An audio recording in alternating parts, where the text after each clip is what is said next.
Hello, Freedom Pioneers! Billy Mays here. Are you tired of big tech tracking your every click? Are you sick of algorithms deciding what you see? Are you bored of Netflix subscriptions that cost a kidney and Spotify ads that last longer than the song? I know you are, because I'm fucking bored just thinking about it. But I have the solution: infrastructure. So powerful, so private, so decentralized, it will crack the concrete of censorship. It's the brand new PAZNIA library.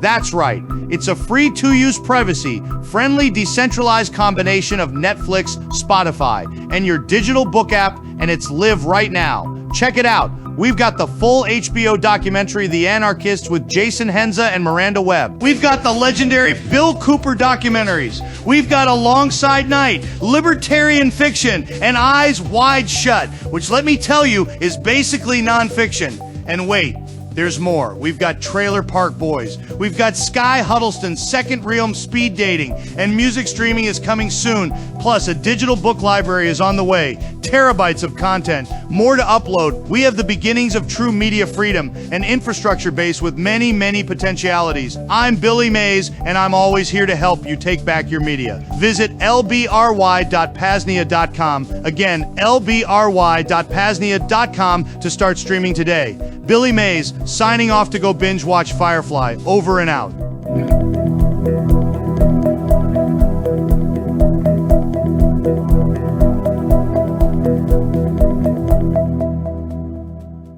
You're listening to the PAZNIA Radio Network.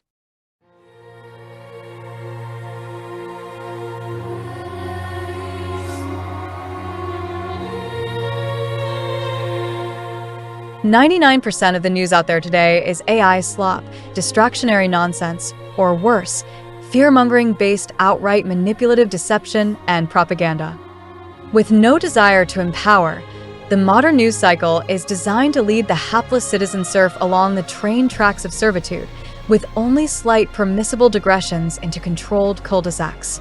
What news show exists for the self-liberator who strives to keep up with news relevant to liberated lifestyles, second realm culture and music, and critical PAZNIA developments? What news show exists that will provide freedom pioneers with the knowledge, education, and networking connections necessary to liberate them, while also having fun? There is only one. Join host Shane, aka Rayo2, and Shadrach as they dive into the freeing and mysterious world of liberation here on the Life and Times of P.A.Z.NIA, a monthly news show from Veritas.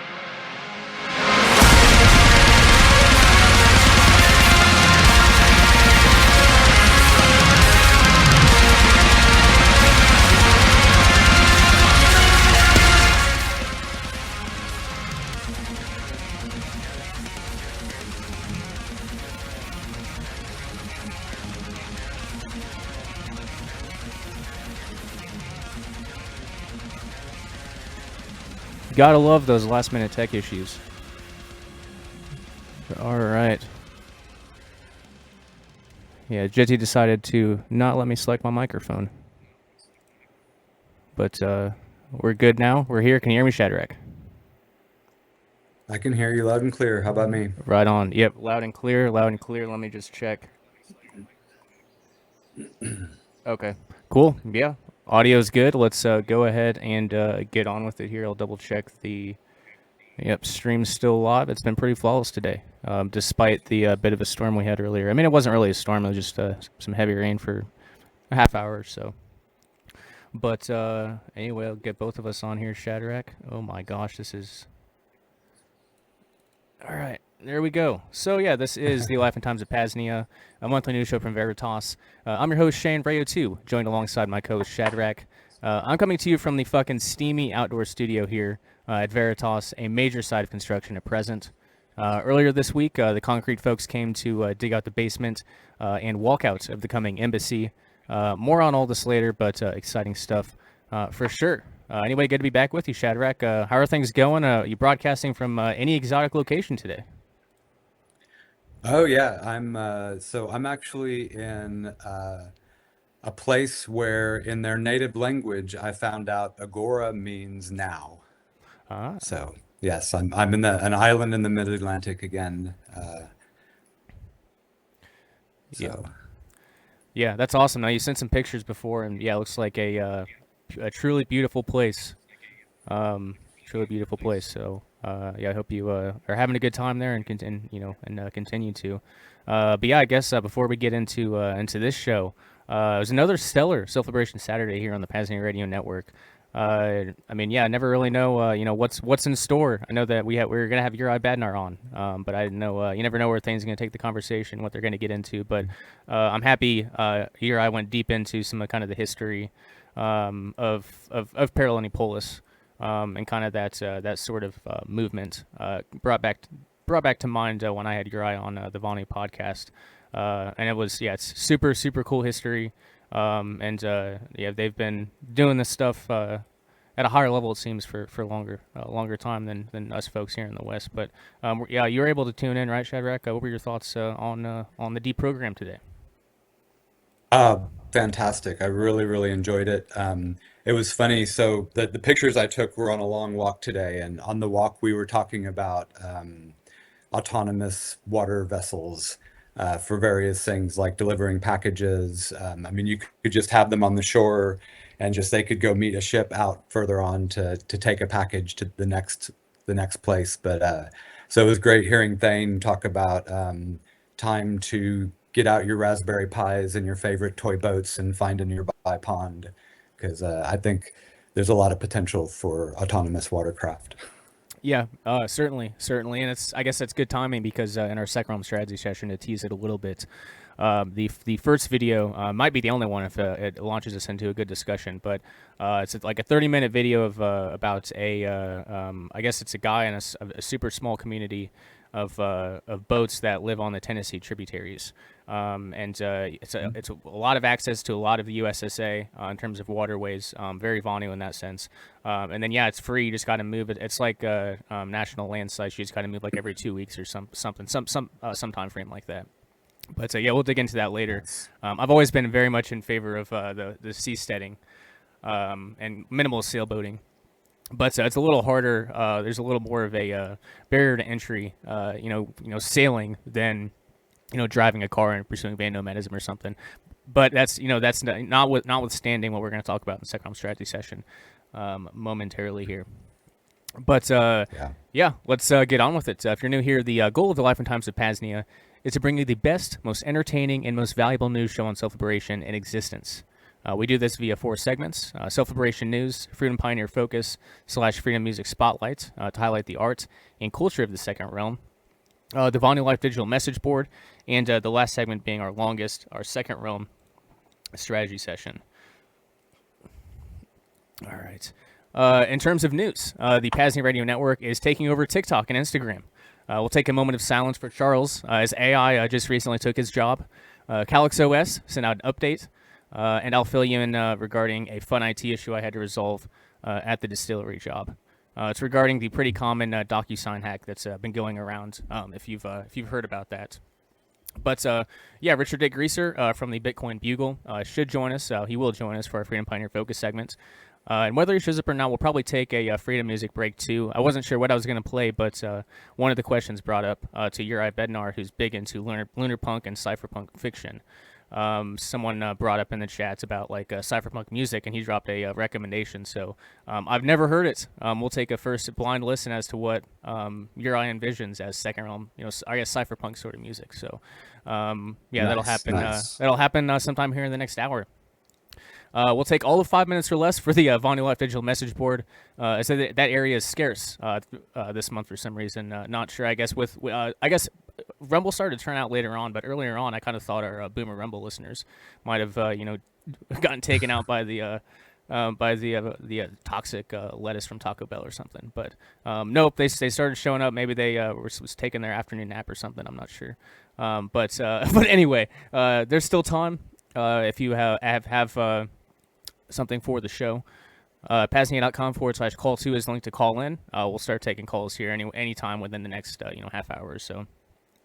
PAZNIA.com/SimpleX Radio is a link to join the PRN SimpleX Radio chat, and you can leave a message and give us some Monero at xmrchat.com/PAZNIA Radio.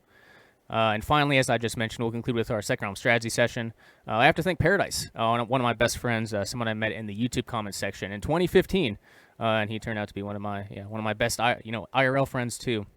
But he passed along this video, and like I said, it's a very interesting and plausible legal interstice for living on a sailboat here in the USSA.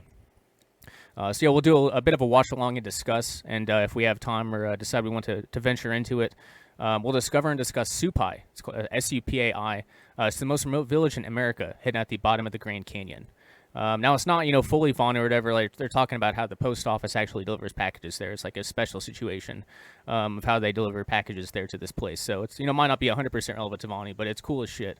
We don't have to necessarily watch the whole thing of it. Just kind of introduce it to you.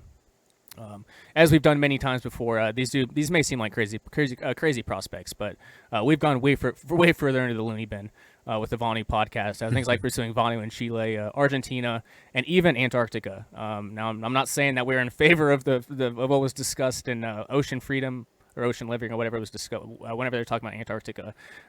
Booth and I thought that was a little retarded, some of the stuff that they were postulating, but you got to appreciate the the forward thinking.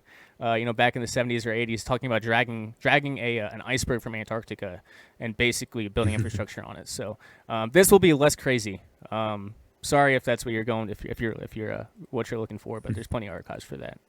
But anyway, let's go ahead and get into it here. So the first piece of self-liberation news, and we do have segment intros, but I forgot to get those up too. So we'll just roll without them today. The first item of business is the PAZNIA Embassy Construction update. In progress, which Shadrach, unfortunately, I can't screen share on Jitsi, so you'll have to check the archive or something to actually see the pictures, or they're in Simplex, so you probably saw them there. Earlier this week, the concrete folks came out to start digging out the. Oh, gotta click the right screen. The basement, and these aren't in order. I thought they would be in order, but Telegram just kind of tossed them however the fuck they wanted to.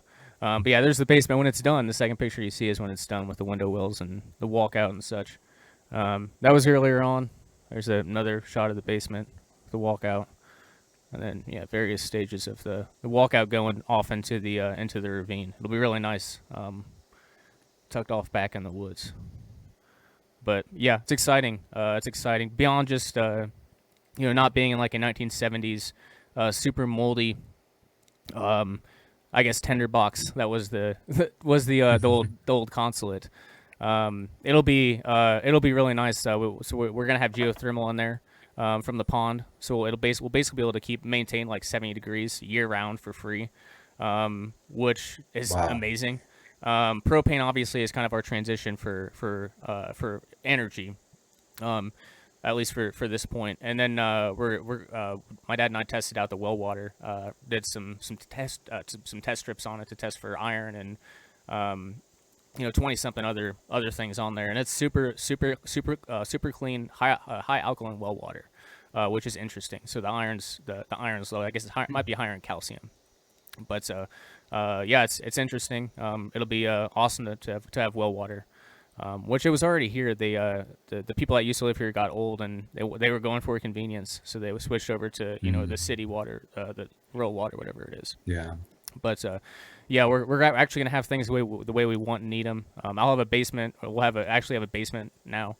I'll have my office studio down there, and I've already been thinking like the walkout's right there on the other side of my basement, right my office wall. I'm gonna do most of the self-liberation Saturday streams from the walkout probably. And wired too, even. So, it's exciting.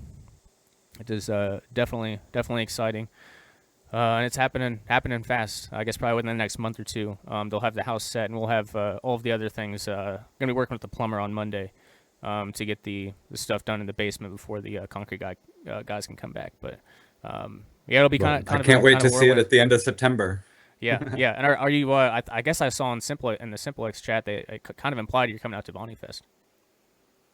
I will do everything in my power to get there. Awesome. Well, that's good to hear. That's good to hear. Yeah. So, all right. The next item of business here, PAZNIA Lbry update. Oh, this is another fun update. One that I'm very, very excited to share. I got to get the right tabs over here. PAZNIA Lbry. There we go. All right, we'll get it flipped over here. So this is lbry.PAZNIA.com. This is our own PeerTube instance. We haven't really done much in terms of like the PeerTube logo here is going to be changed out with PAZNIA branding some point, but the infrastructure is there, and I've been able to start uploading a bunch of stuff. I guess the first item of note, I guess in the ad, Billy Mays is going to go binge watch Firefly. I'm not sure. Have you ever heard of the? It's kind of like a libertarian science fiction / western from like the early 2000s called Firefly. Have you ever heard of it? Yeah, so strangely enough, I got free tickets to Serenity when it came out, and Badass. that was Okay. my first exposure to it, to the in the film. And then we went back and watched all the episodes, and I was blown away. Yeah. Great stuff. Yeah. No, it is. I wish there were more. Yeah. I guess there's 14 episodes. The first one's like an hour and a half, I think, and the other ones are like 40, 50 minutes or something like that. So you got like a good Yeah. 13, 14-hour binge, and then Serenity's on there too. But it's pretty great. I would definitely recommend checking that out. And I guess just one technical note regarding the library. If you go in there and you click on a video and it doesn't load within like 2 or 3 seconds, just hit refresh and it'll load instantly. I don't know why, but that's not that inconvenient of a thing. Dealing with Netflix and some of those other apps are usually bigger pains in the ass, at least from my recollection. So I don't think that's too big of a deal, and it'll get better as we go on. But so yeah, Firefly's there. The Anarchist documentary with our friends HBO stars Jason Henza and Lily Forrester / Miranda Webb. Bill Cooper documentaries. The last one uploaded of his was Dimensions in Parapsychology. It was an interview that he did talking about this stuff back in the 90s. Yeah, good stuff. The Philadelphia Experiment, which is kind of a fiction portrayal from 1984 of the Philadelphia Experiment from the 40s, which has had some alleged bizarre effects. So if you want to watch a Hollywood interpretation of it, that's an interesting one. And if you just want to chill the fuck out and not deal with any of these crazy things, and you just want to, just chill out, we do have some Trailer Park Boys stuff on there too. So there's a few documentaries, or a few movies, Trailer Park Boys movies, and I guess they are technically mockumentaries. So it wasn't completely inaccurate. And then once Matthew Emmer gets the bulk uploading going, then I'll actually start to do more of the shows. But Firefly, it took a little bit of time to do that manually, so I'm not going to do that for all of them. But yeah, there's some good stuff here. Some really hard to find documentaries like 9/11 Missing Links. It's like a 2006, 2007 9/11 documentary that is basically impossible to find on the internet. I don't even know where the hell I found it, but it's not going to be gone now. But yeah, lots of good stuff. Wow. Check it out. That looks great. That looks really good. Yeah, it's super low quality video. It might be like 240p or something, but it's hilarious. Just the I'm not gonna spoil it or go too far into it here. But it's as soon as you start watching within 5 minutes, it's an entertaining conspiratorial venture, a serious one too. But and then when Matthew was testing out, if you want to go to some of the cringeworthy stuff I made like a decade ago, the very first content I ever threw up on YouTube, from this old basement when I was a young lad, yeah, you can go watch those. Maybe we'll do a watch along, and I'll cringe at my own videos from the early on. They're not. I guess I don't necessarily disagree with the content that much, but my gosh, there are ways to improve. So yeah, that's the library. Any thoughts on that? Well, and I guess I can go a little further into kind of more of the vision. So we're gonna have a corresponding, I guess, book library. So PeerTube only does videos, but there's kind of a plugin or a way that you can have like PDFs and such. So at some point we'll have a concomitant, corresponding, digital book library. And they're going to be separate. So if one's not working, it's not going to affect the other. And Matthew's, I guess that one of the downsides. I mean, it's not even really a downside. I think it's a positive. You just got to be patient. But Matthew tries to build the Taj Mahal with every project, and trying to make it super resilient infrastructure wise. So Yeah. It'll take a little time, but I mean the foundation's there, and it'll slowly get built out. Another thing, PeerTube does live encoding from like MP4 from like a live stream to MP3 or AAC or whatever. So that'll be our low data digital audio feed. soon, in the near future. What other bad boys are we going to toss on there? I feel like there's another one or two. I guess a music library. That's not a super important one, or it's not like one of the most pressing ones. But it's something I want on the docket. I'm not sure how best there might be a plugin or some sort of software that we can open source software we can toss in there to work with PeerTube. But that's not a yeah. pressing One of the one. things that I've been kind of thinking about is like if as we listen to things from any platform, it was able to like upload them to a server. So we're basically archiving the things that we are interested in, and then that's a good place to browse for things you haven't thought of. So kind of some little intermediary app Yep. that could do something like that. Just build our library as we listen to stuff. Yeah, and I have full intentions of. Matthew asked about it, and I think they brought it up once too. Like, well, can other people get accounts and start uploading stuff? And the answer is yes, but at this point in time, we only have 2 terabytes of hosting. I can get more, but I want to get like all the core content up first, and see how much is left. And then I'll probably give out a few credentialed logins for folks if they want to go in and add stuff. That's definitely on the docket. But yeah, one step at a time. This shit only really started working a couple weeks ago, and I've just been adding as I have time. And Matthew is working on it as he has time too, which hopefully I'll get back on it. Get back on it here soon. But I'm excited for it. It's an important piece, just beyond like the fun entertainment part of it. PeerTube's going to become a pretty big part of our overall infrastructure, which is why I don't mind waiting a little bit and making sure we got a good solid foundation, which I guess is the relevant theme for this week or the past couple of weeks. So on with it. So that is PAZNIA Library. A quick PAZcraft update. So the server is down again. We got wrecked by shitcoins once again. So I'll read the message from Avalon real quick about what happened. And he said, I was wrong about the price. So first one, looks like we got raped by Aleph Cloud once again. Not allocated is what it says. I pressed the button to reallocate and it does nothing. Do not expect the server to be online right now. He's going to figure out if there's a fix. And he said he's also wrong about the price. It's going to cost a lot more than what he was thinking. And he's got infinite anger, despair, hatred, and stress thanks to Aleph. So send some prayers to Demiurge Avalon. He's running into some issues. But I offered too. I was like, if you get sick of this experiment, I can always run it past Matthew and see if he could at least get the infrastructure part figured out. Because that's I told him I'm too fucking lazy now, and lazy I don't have the time.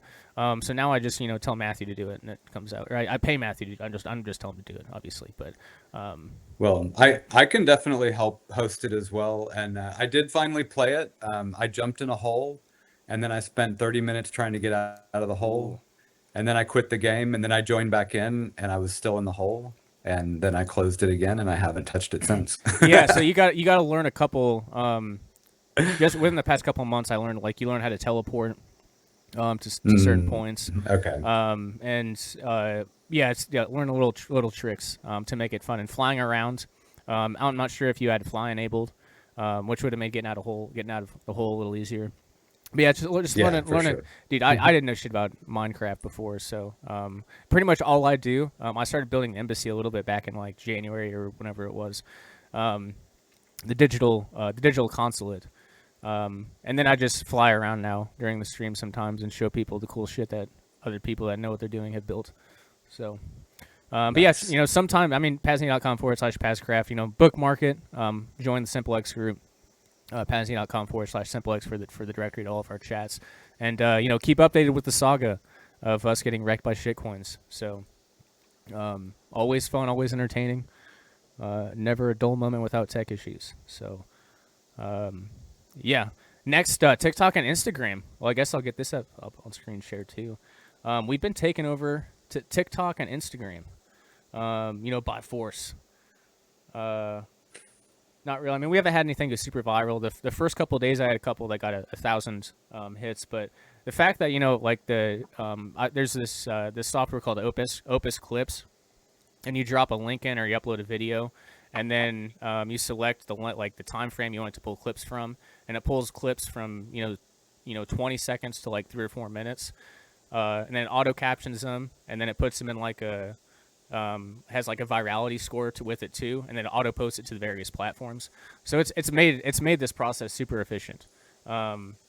But it's I haven't seen it necessarily translate yet, but translate into anything substantial. But it's we're reaching more folks, and I think it's going pretty damn well, pretty damn well. I guess just a funny side note with Instagram is they force logged me out and wanted me to do like a selfie identification. So I found a selfie off of Brave Images and uploaded it, and it worked for now. So I don't know how long I don't know how long this experiment's going to go on. Because after learning this, I handle a lot of the distillery marketing too, so I'm kind of implementing some of this stuff there too. And my parents don't care about privacy or KYC or whatever, but it's been a fucking nightmare. I can't even create a TikTok account. And they're willing to give any information they want to, and TikTok has put us in this like automated loop of like not being able to create an account. And Instagram, it's if I would had any of these issues, I wouldn't have ever done this. So I am not quite sure how long this experiment's going to go on. We'll find out. And on a side note here, I do think we need to take a moment of silence for Charles. Charles, for a matter of about 6 months, had a pretty lucrative job of pulling clips for like 7 clips a month for the PAZNIA Radio Network, and thanks to Opus Clips, AI took his job. So take a moment of silence for Charles. Hopefully, he can recover that $75 a month. No, it wasn't that much. It's not that big of a deal, and he's big into AI, so he understands. So anyway, it's making things work better. It's more efficient. So yeah, I guess that's all the real. I guess the unserious news. One piece of serious news here is Calyx OS. I guess earlier this month, July 1st, it's back. Calyx OS is back. Now after this entire debacle, the next phone I get will be a graphene. But I mean, if you're still interested in Calyx OS, it's back. I'm not gonna. If it was as easy as just updating the software, I would do it. But I'd have to back it up and reflash it anyway. So I'll just wait a little bit and just get a graphene one and move the fuck on. But if that's important to you, Calyx OS is back. So, any thoughts?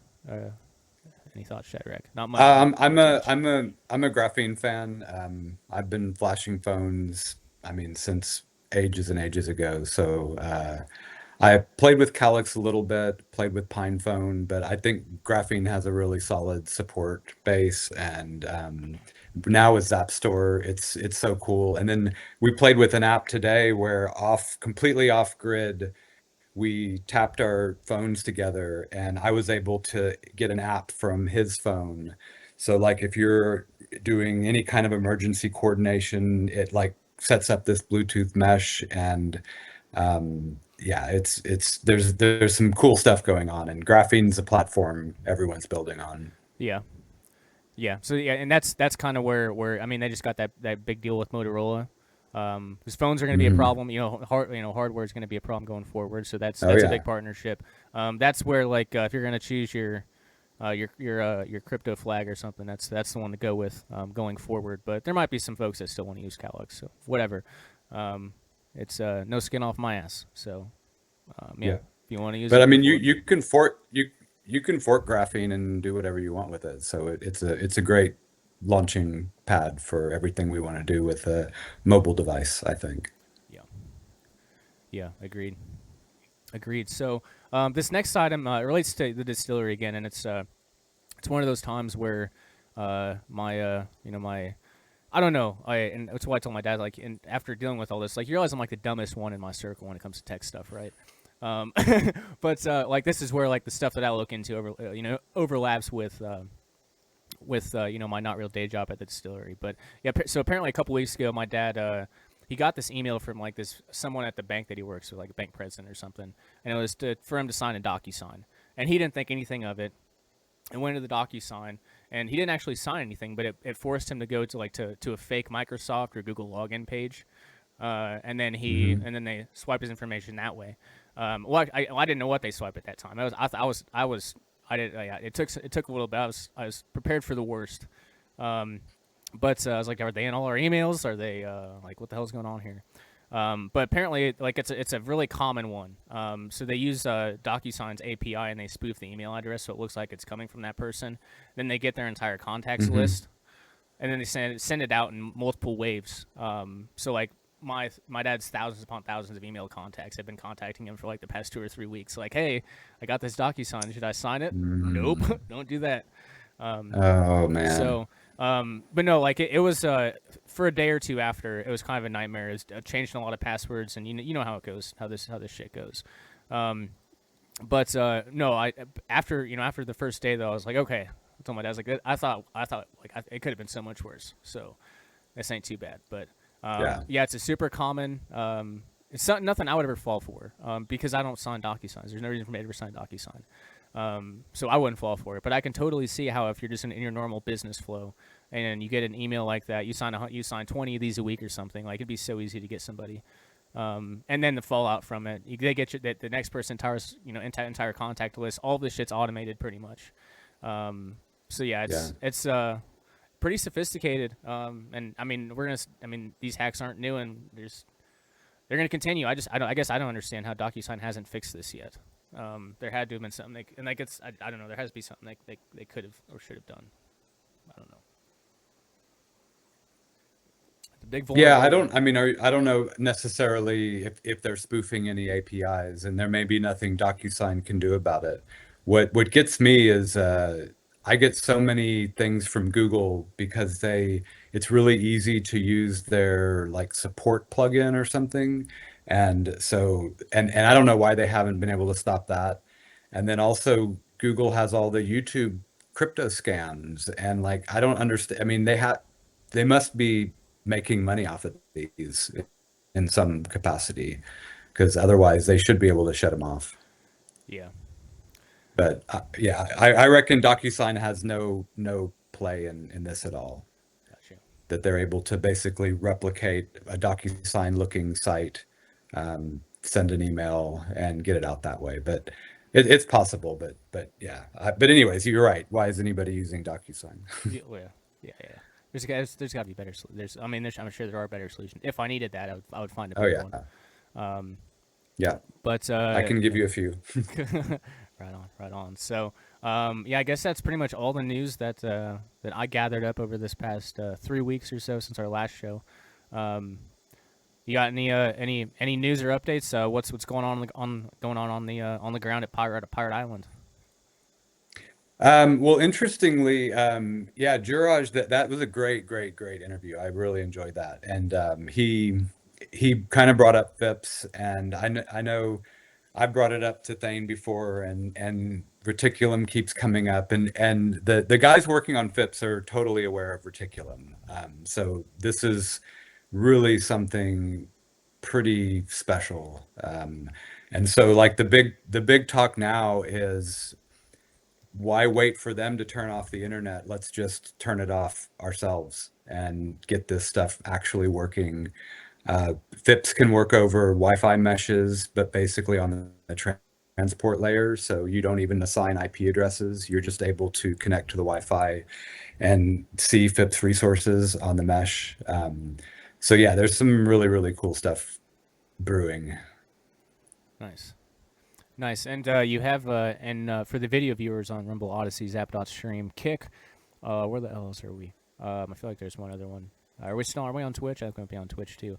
But they might see a video screen behind you. It looks like it might be Archipelago. Yeah. It is. That's a big part of what I'm working on here as well. Gotcha. Very cool.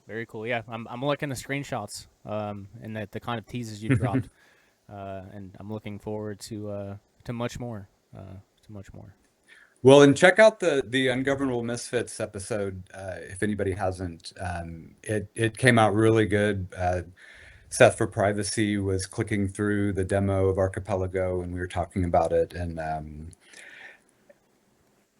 I've gotten good feedback on it. I think kind of like the stuff we've been talking about for the past year of reaching out to other communities and like really bridging these gaps, and that's the whole point of Archipelago is how do we connect all these islands together with meaningful software, meaningful monetization. I mean, all the stuff Thane keeps talking about, monetizing networks. I mean, I I keep saying like, dude, this is what we're doing. Yeah, right on. So, not to disclose too much, but so if a trusted, a trusted PAZNIAN or compatriot wanted to come out to Turtle Island, I don't need specifics or whatever, but how are logistics? Like, is it pretty easy to get a flight? Is it pretty affordable? What would that process be like? Yeah, oh, a flight out to where I am. Yeah, yeah. Yeah, it's I mean, I flew out of New York. It was a ridiculous journey. I flew 23 minutes south to DC and then 42 minutes north to New York, and that took 8 hours. And then it was just a 7 hour flight from New York. So yeah, it's pretty reasonable, just depending on where you're flying from. Got you. I got you. Yeah, I was just curious. This year's not going to have any travel in it. But yeah, next I mean we'll have to see where we're at. Free Wi-Fi and I'll have to talk in December and see what where we're at with the house and if we are at a point where we can just kind of go pick up where we're going what we're going to do this year, which was she works remote and we just got like a battery pack with a solar panel. Which for powering laptops and stuff, even her tea kettle once a day, which is a lot. It takes like 20% of the power, 25%.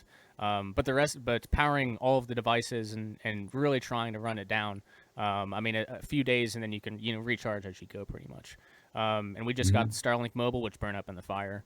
They put out that free offer and the free one burned up, so we actually have to buy the next one. It is what it is.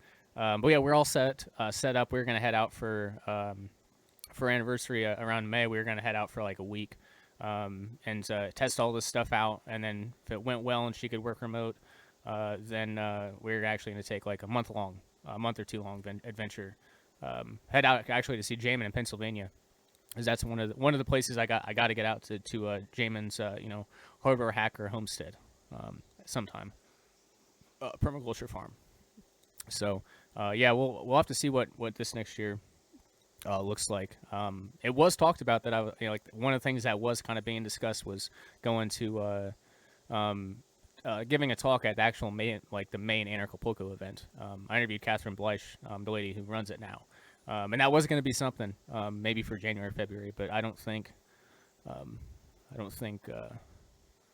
that's going to happen. But yeah, this is the Life Times of P.A.Z.NIA. A monthly news show from Veritas, at least this year. It's not putting it off for the entire future. But yeah, if you want to give us a call, PAZNIA.com/call2. You can leave a message or donate some Monero, xmrchat.com/PAZNIA radio. You can also go to Zap.stream. You can go to Wisp or Amethyst or Primal or wherever. Tune in, via Zap.stream, I think, or Show, I think might be another alternative that it's streamed on. And you can send us some sats, which we always appreciate. And when I get around to putting the archives out and they pop up on Fountain, definitely do consider boosting there. Someone dropped in and tossed, I don't know, it was like 25,000 sats, or no, 30,000 sats across like 2 or 3 podcasts, which was a pretty big anonymous Fountain boost. So much appreciate whoever the hell that was. That was a good surprise to wake up to. But yeah, awesome. We're waiting on Richard Dick Reeser from the Bitcoin Bugle, someone where we both we both know very well. I guess he might. I'm trying to remember exactly. I've known Richard longer than I've known you, and I think you stumbled across one of the PAZNIA streams and heard the PAZNIA audiobook, and then you randomly ended up at Midfest, where we were. So yeah, I guess I don't know how all that transpired, but I'm happy it did. I guess Midfest would be another one to get out to. I'm glad yeah. Well, no, this is perfect. So yeah, I knew Dick Greaser, and he said, "Hey, I've got this friend," and it worked out where I was traveling, and we met up in Midfest, and yeah, the rest is history. Or we're making history. Yeah, no, and I can firsthand attest to no, it was cool as shit. I've been talking to crypto anarchists and stuff, online for for a while, but I've never seen like your crew showed up and spun up a mesh network and had all sorts of cool cool stuff there. So no, it's Yeah. no, and you know, so yeah, when you tell Thane like, yeah, you're like we're building what you're talking about. Like, I mean, you may not be familiar with everybody that's working on it, but it's being built. Yeah, it is. It most definitely is.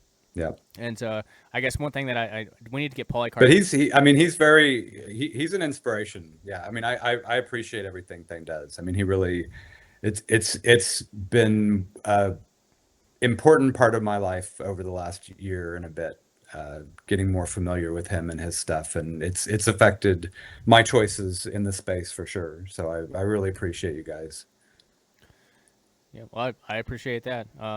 Yeah, I didn't. Yeah, had no idea. Still don't know what this is all going to turn into, and we really haven't even gotten to the pirate part of the stuff that I want to get to. We're still just doing the normie kind of lame streaming. The cool part is the Zap. I guess the Zap.stream and the Nostr.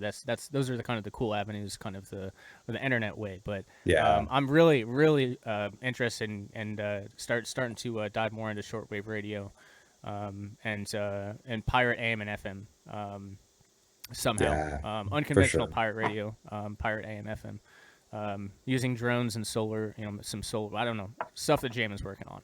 Apparently AM and FM is a lot easier than shortwave, so we'll see what pans out there. There's too many projects, too little time, as is kind of the theme, but we are still waiting We need to on figure out how to buy UHF.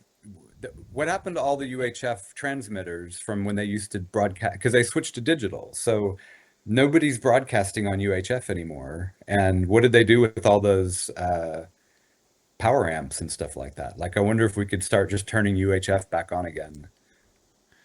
that's an interesting. I mean, yeah, like there's probably like I don't know, like scarcely used government warehouses or corporate warehouses that have just filled basements full of these things. Yeah. You can only imagine. There's a lot of stuff like that with medical equipment, which it'll be nice. I mean, Mhm. I don't know. We'll have to see how the basement turns out. But I was telling Aura, it'd be nice to have like an actual like lab. And I want to start doing some more extractions.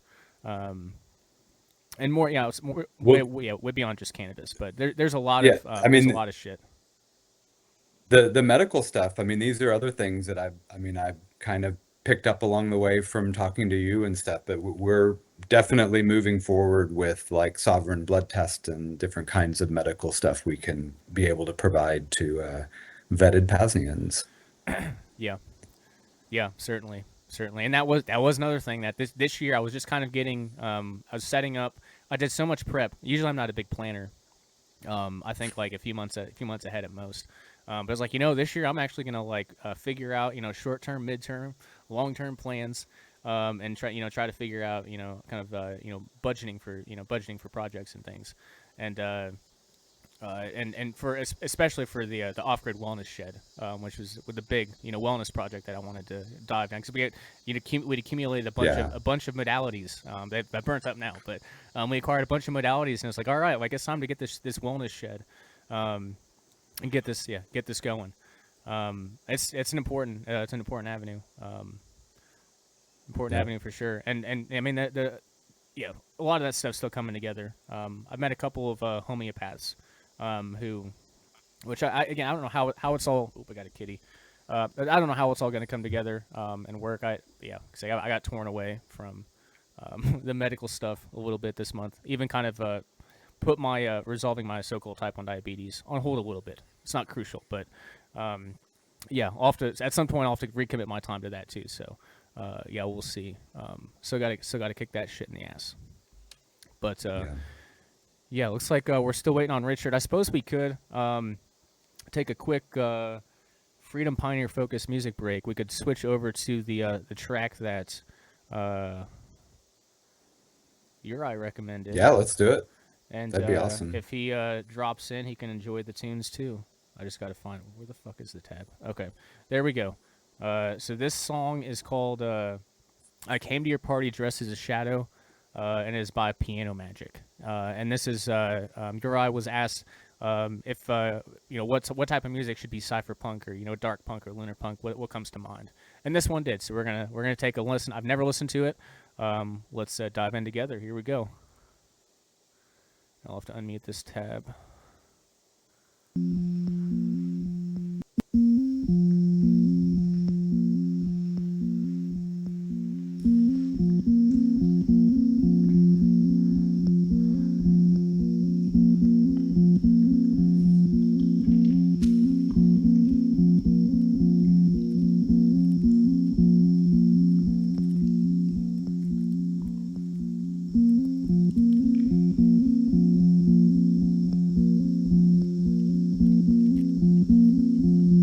Damn it, Uri, there's nudity on the screen.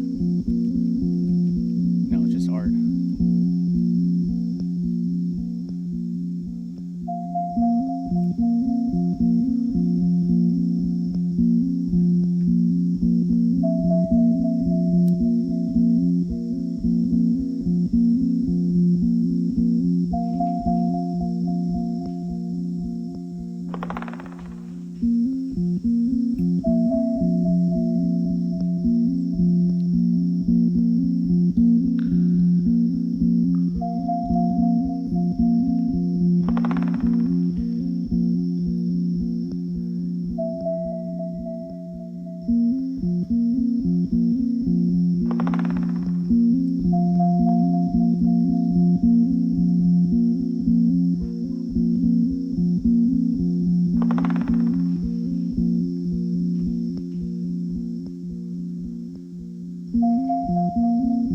I came to your party dressed as a shadow,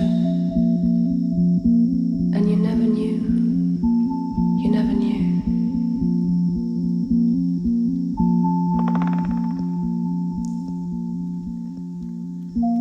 I roll through the halls like a velvet wave, as quiet as an empty stage.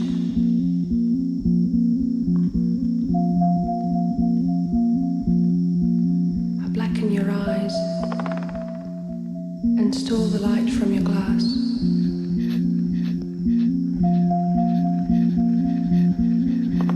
But in a cold calm of the morning, lay like a death kite on your lawn.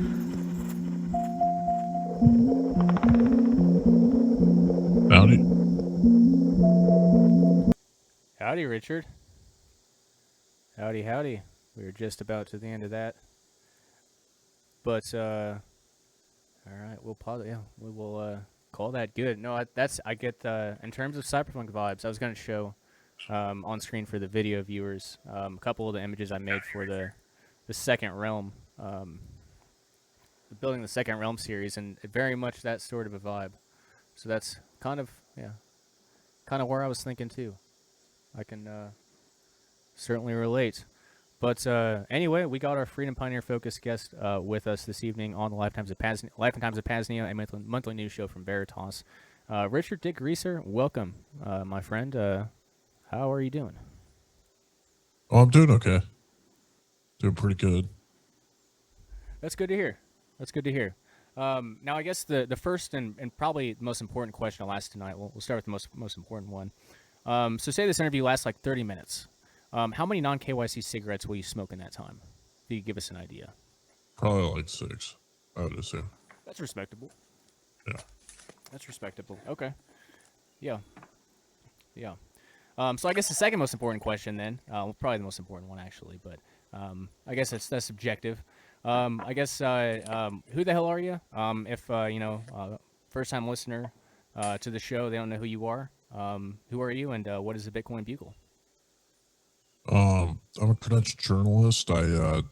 It's funny that you call me a freedom pioneer. I've recently decided to be a neocon. A neocon? And yeah, I just like really felt persuaded by Donald Rumsfeld. And but I report the news, particularly around Bitcoin. I have the most thermodynamically sound Bitcoin podcast in the world. I I had this like rule for years where like the 4th of July was always a cheat day, right? Where it's like the one day a year it was appropriate to be a neocon for the day, and the rest of the time you had to like have like principles. But I think it just like went too far this year where, you know, when you slip up on like holding your principles, like sometimes you kind of just let it get away from you. Now I'm like super pro, like, you know, bombing people in the Middle East. Gotcha. Well, I guess a question that comes to mind is Donald Rumsfeld around doing anything? Like, is he even still around doing it? Or are you like inspired from his past actions, like past military conflicts? Well, he had like a Netflix documentary or something that I watched. Oh, And, okay. So, yeah. documentary. Okay, gotcha. I was gonna say I don't think he's still in politics. I don't think so. I'm not sure if he's alive. I don't know anything about Rumsfeld now. It's been a while. No, he rode off into the sunset, I'm pretty sure. Gotcha. Off into the sunset on a side by side with Putin. But anyway, so the Bitcoin Bugle. I guess you really didn't go too much into that, but give the folks, because it's bigger than just a great journalist journalistic venture. It's kind of bigger than that. Could you, I guess, fill us in? Fill us in. Well, I do everything on a typewriter, right? And my wife, you know, transcribes all the stuff I do on the typewriter on the internet.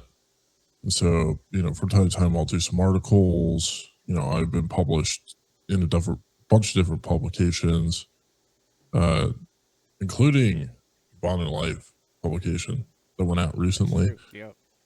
Um, probably the least read book we've ever released. One of them. So yeah, I mean, there's a lot of gems there.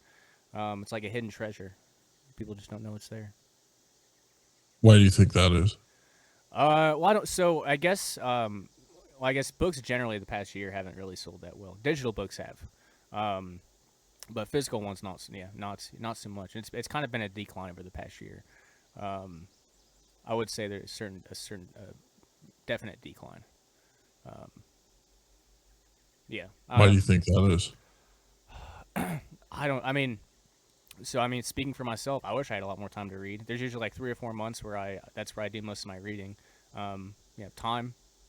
I think a lot of people are just switching to digital books, or I guess with this audience, with the PAZNIA Radio Network audience, physical books doesn't really work that well. So digital books they can get, for Monero, works better. So I think digital books for this target audience, just work better. Not saying people don't actually sell physical books anymore. It just doesn't seem to be our market right now.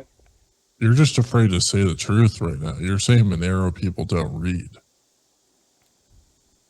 Well, Bitcoiners don't. I mean, well, I guess. I guess that's. I don't know.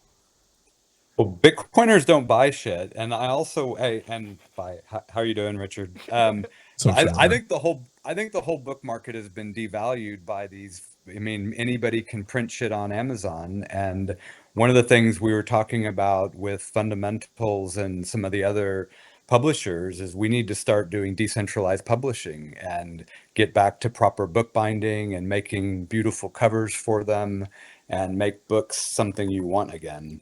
Yeah, that makes sense. I mean, if the Bitcoiners do buy things, oftentimes, but they like trinkets. They do right? buy trinkets. Yeah. They buy like lots of trinkets. If you 3D print a book and they'll buy it if it has a big B on the front. So you need a big, beautiful bee on the front, and then that way you get a Bitcoiner to buy it. Now, what do Monero people buy? So Monero people don't buy trinkets. They buy digital books. I mean, they've digital books and audiobooks. Yeah. What else? I don't really get many. Most of my sales are in Pay and Liberator, and no one pays. That's all normies. They don't pay with Bitcoin or Monero. I'd say now though I think it's still Monero. Yeah, it's definitely still Monero. And I don't know. And I get Shadrach and I've talked about this before, but I think there's more of a. I don't know. This is where it's hard, and it gets into the nuances, because like the layer 2 or layer 3 Bitcoiners are very much more, I guess, more similar to Monero folks. Than just normal Bitcoiners per se, where they are like they're trying to find local butchers. I guess there's Bitcoiners that I see that stuff on on Twitter too, on X, for Bitcoiners. But I just think it's more. I don't know. I think Monero people are more serious, and that might piss people off. But I'll just say it. That's been my experience. I've really enjoyed going to the Monero conferences, and they're much more willing to buy things that aren't just trinkets. Is your experience different, Richard? I mean, I don't know. My experience with Monero is like a lot of my buddies that were into Bitcoin for a long time started getting interested in Monero in the last, couple of years. And I don't know if there's like Monero maxis or, I see like grumpy people posting about how I should care about Monero more from time to time. But, like being a neocon and all now, Monero is not really the currency of neocons. You know what I mean? Like we like, I don't even know what the cryptocurrency of neocons is. I guess like Trump coin. Yeah, Or USDT or something. Whatever your favorite politician's meme coin is. But like neocons like to buy things. If you pivoted to be a neocon, your Liberty Under Attack would probably do pretty well. I don't know. I don't know. If neocons read books, they probably wouldn't be neocons. So they can't read books. Well, they read all sorts of books, but they read like Hillbilly Elegy by what's his face, J.D. Vance. They just read the wrong books. Oh, yeah, or I mean the right books. Or like the Bill O'Reilly's conspiratorial take on the Abraham Lincoln assassination or something. Yeah, or the real truth behind January 6th. Right. Yeah. Just different. I guess it's a reallocation of resources maybe. And they're obviously very programmable and susceptible to propaganda. That's why. Speaking in terms of like, I guess we were talking to Uri, or I guess I wasn't. Thanos was talking to Uri about fiction, and I think like the Freedom folks or Bitcoiners and Monero folks just need to get a lot more familiar with propaganda. A lot more familiar with the methods and the tactics. I don't know. What do you guys think? Well, I think they're getting, they're being taught a lot right now with this whole BIP 110 stuff that's going on right now. Oh yeah. Like a lot of the plebs are learning how much they'd like to be propagandized, and many of them like to pretend like they're above it all. But when it comes to getting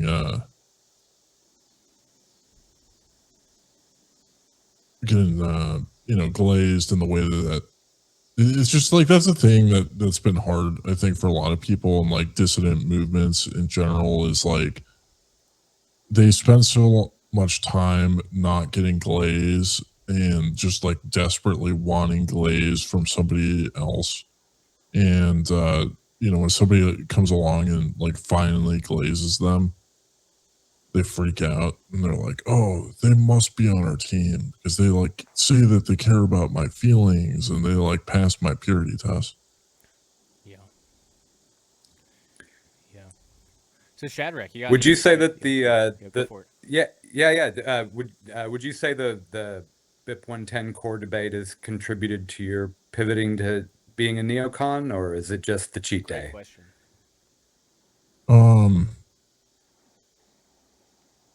No, I mean, I think it's, just kind of the realization that, Bitcoin isn't going to end the state. That it's, I don't think it's ultimately going to separate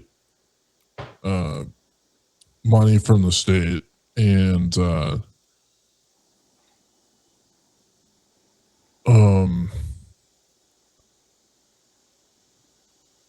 that it's really dependent on people to make that decision. It's not some sort of messianic technology to come in, and the people are mostly plebs, and plebs aren't very good at creating change or acting with agencies. So I think the odds of having getting the smoking bans lifted and being able to smoke cigarettes in airplanes and in hospitals probably won't happen anytime soon. So it might as well just become a neocon. Gotcha. Interesting. No, I really like this. I mean, I've kind of pivoted from libertarian to neocon like maybe every 10 years since I was first a libertarian. So I actually find this fascinating. Yeah. Well, I mean, it's just like, when you have a dream, and the dream gets crushed, then the solution is that, obviously, like, politics. Yeah. No, that makes sense. I've never understood it, but yeah, it's all clear now. Thank you.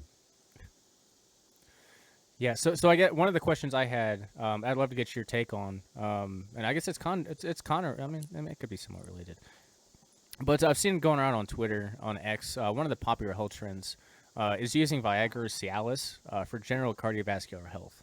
Yeah, it increases blood flow to your unit, and might not be advisable for libertarians for obvious reasons, but this seems like it might overlap really nicely with the Bitcoin Michael Saylor, Bitcoin community.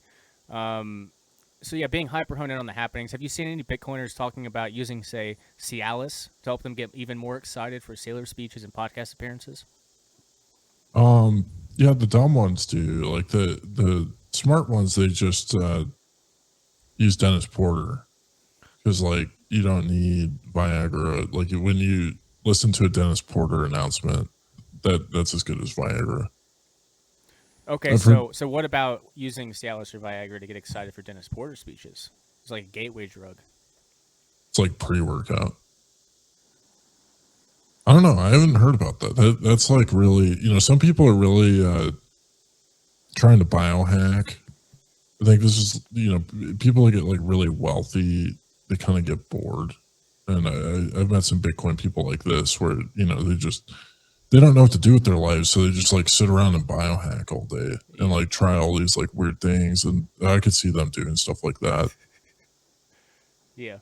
No, and I guess I don't necessarily have like I've seen enough about it. I'm not going to start taking Viagra or Cialis, but like I guess I understand that the research is there, but it's like there's if you need that sort of thing, there's other ways better ways. But I don't know. It's just something that came to mind. I was curious.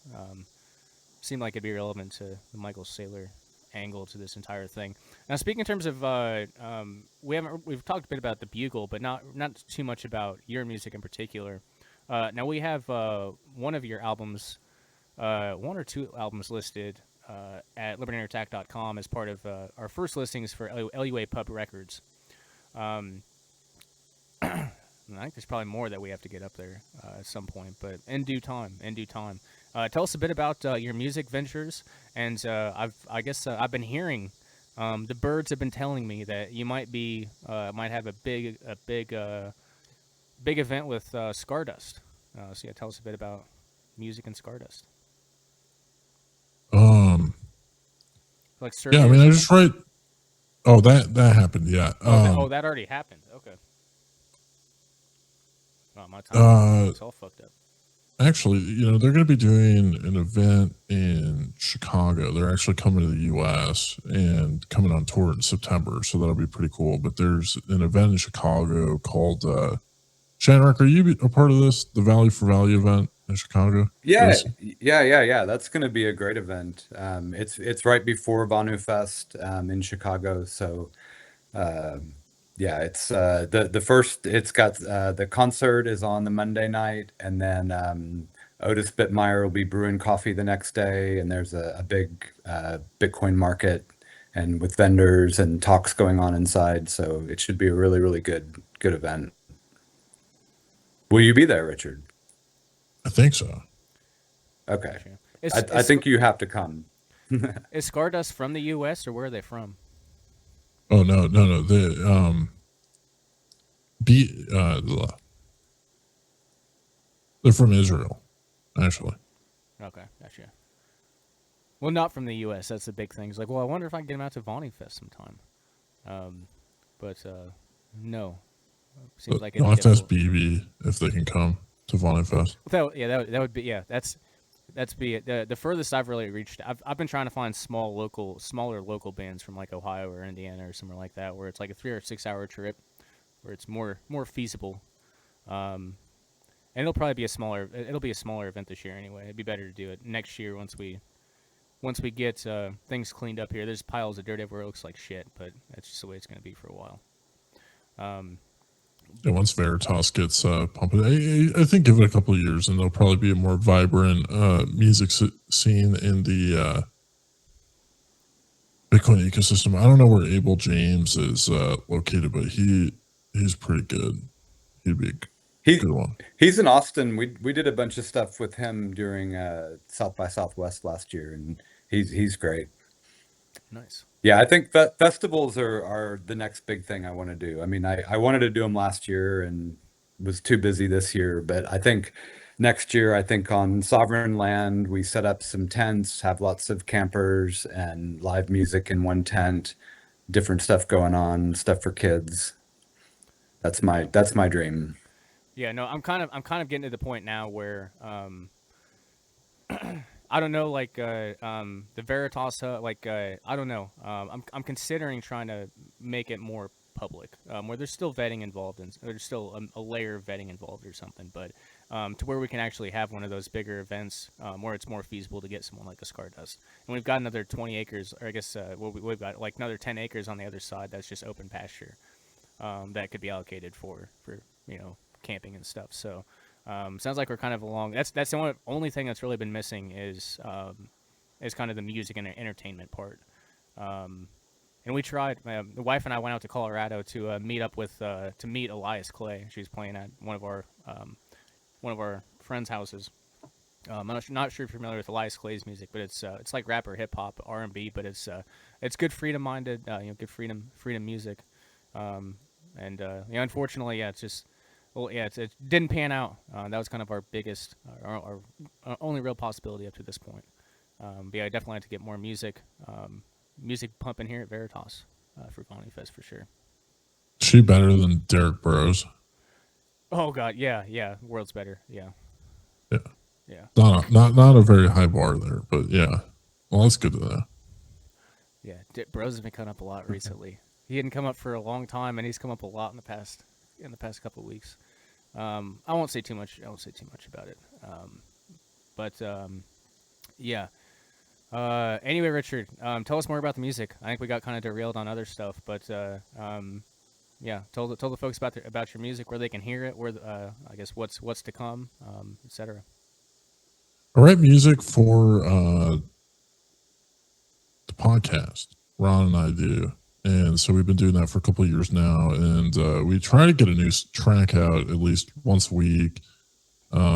Sometimes I do more than that, sometimes I do less than that, but trying to almost always have a new track out on every show. And, it's been fun.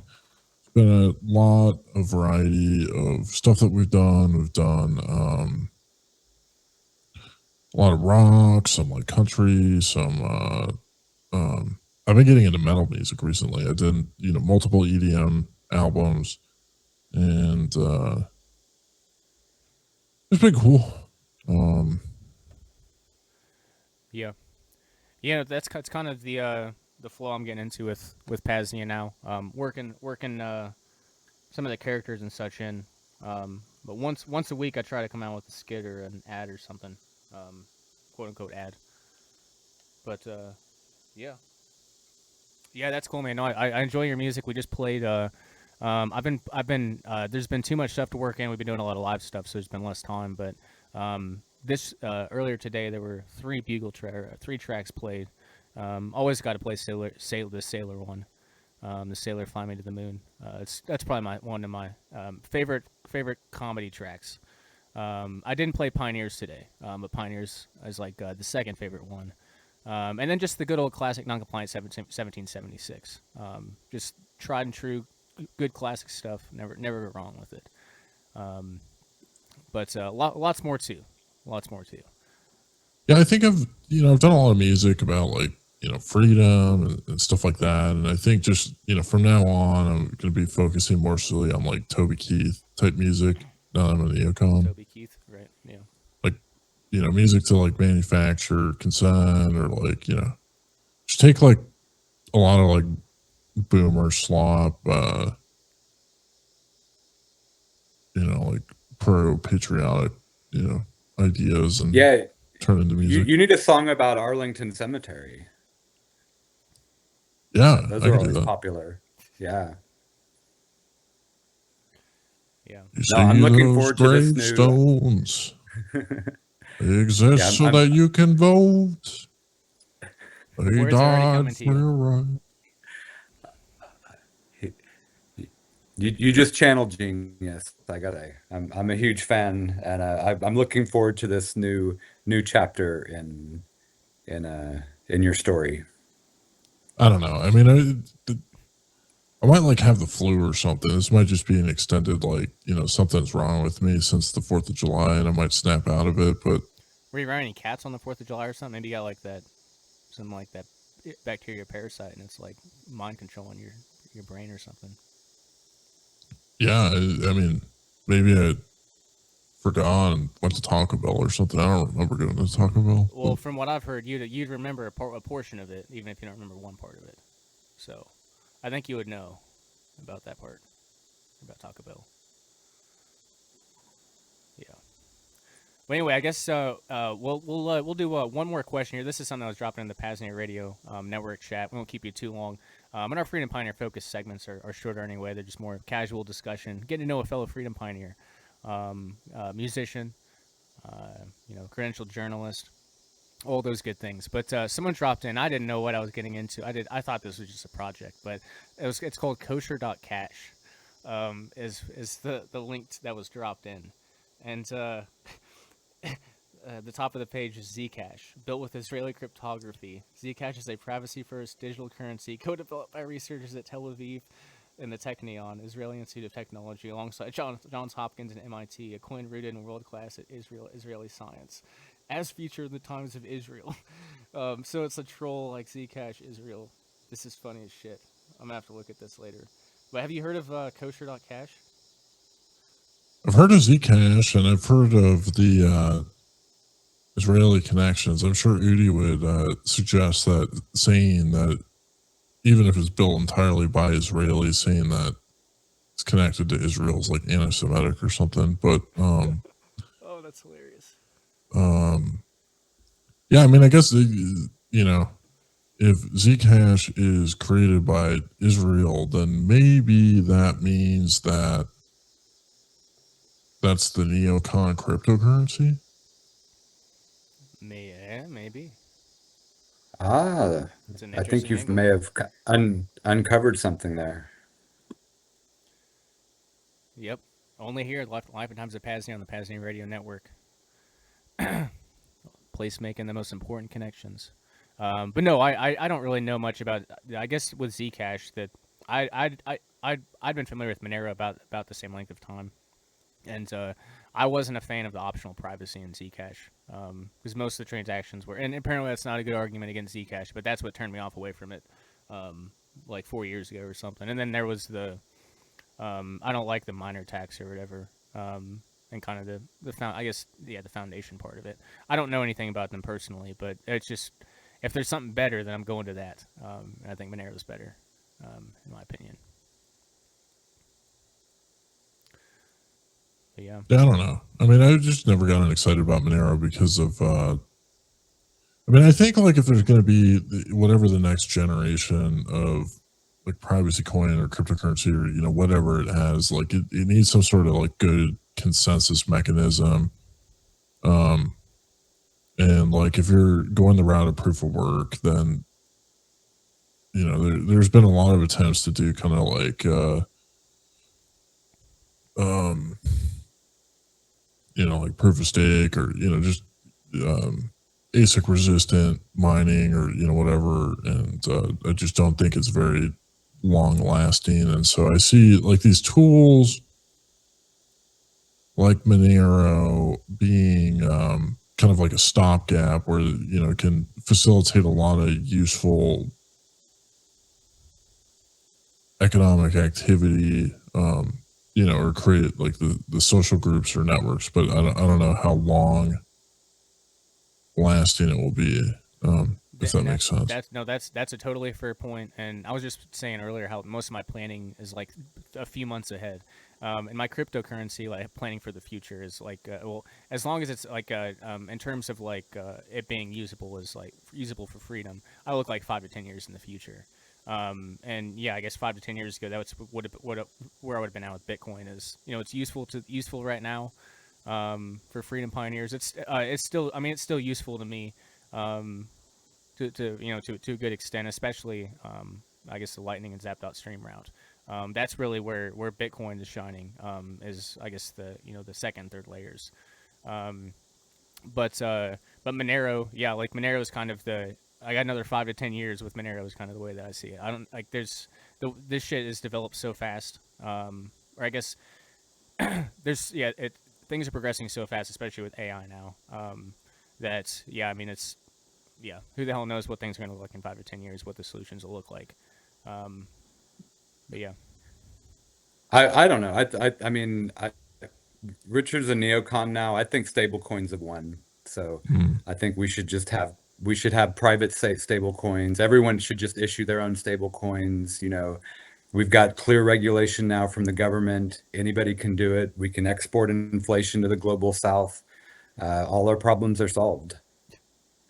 Well, you know, as a neocon, Monero theoretically has a lot of use, right? Because with you could launder a lot of drug money for the military industrial complex.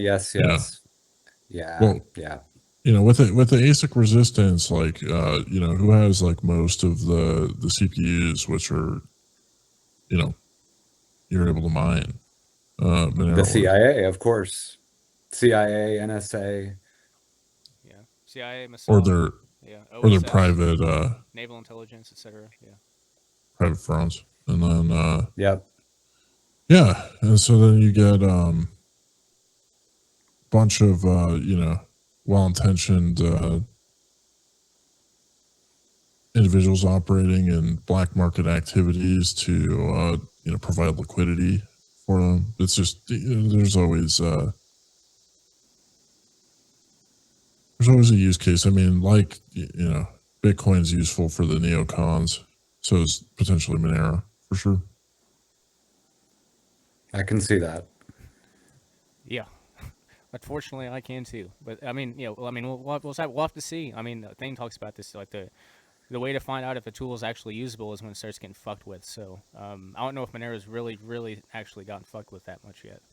I mean, obviously delistings, and there was, I mean, now they do 10 confirmations for most transactions because of some issues that may have been resolved. I don't know. But yeah, anyway, Richard, we kept you for, you know, 30, 40 minutes. It's been great having you. Love chatting. Need to have you back on the Vonu podcast for a more in-depth discussion on all things Bitcoin Bugle journalism. Maybe with Rod again. That was fun the last time we did that. But as for right now, let the folks know where they can find you, where they can keep up with your work. Well, I've currently been farting around a lot on Twitter recently, and it's just because Ron and I have been having fun. We've just been, you know, twisting the plebs vortexes. They're all wound up, and you know, it's like playing whack-a-mole, where you just like, you know, continue to take a mallet and bop them on the head every time they pop up and say something, you know. Yeah, you've been destructuring their water pretty well. Yeah, you know, we kind of cycle around all over the place. We got the podcast. You can subscribe to us on Fountain. We put out some premium content there. You know, you can listen to us on like all the other apps, I think, except for maybe Apple. Is the only one I didn't. But it's the Bugle Weekly podcast, and then pretty much every podcast Shadrach goes on, I think he talks about us. So listen to all the podcasts Shadrach goes on. And then And listen to Music Monday. You got to listen to Music Monday. Yep. Yeah. First and third Mondays here on the PAZNIA Radio Network. Yeah, Richard graces us with his presence and plays probably about an hour and a half of music thereabouts, give or take, and then he educates you and fills you in. I guess not this coming Monday, but one of the coming Mondays afterwards. I guess he might be getting a good neocon conversation, so a good neocon education. So we'll have to see. Well, yeah, I'm doing a bit of travel right now. I'm going to end up at Lake Satoshi here pretty soon, and I'm excited about that. Up in Michigan at the end of July, beginning That's of another August. one I have to get to. That's one of the one like who do we have? I'm trying to remember the name of the person who was Freedom Pioneer Focus. Rev Hoddle. We had Rev Hoddle on last month, and there's now an overlap. The Midwest Peace Liberty Coalition, the Midwest Peace Liberty Fest, the event that I started going to in 2015.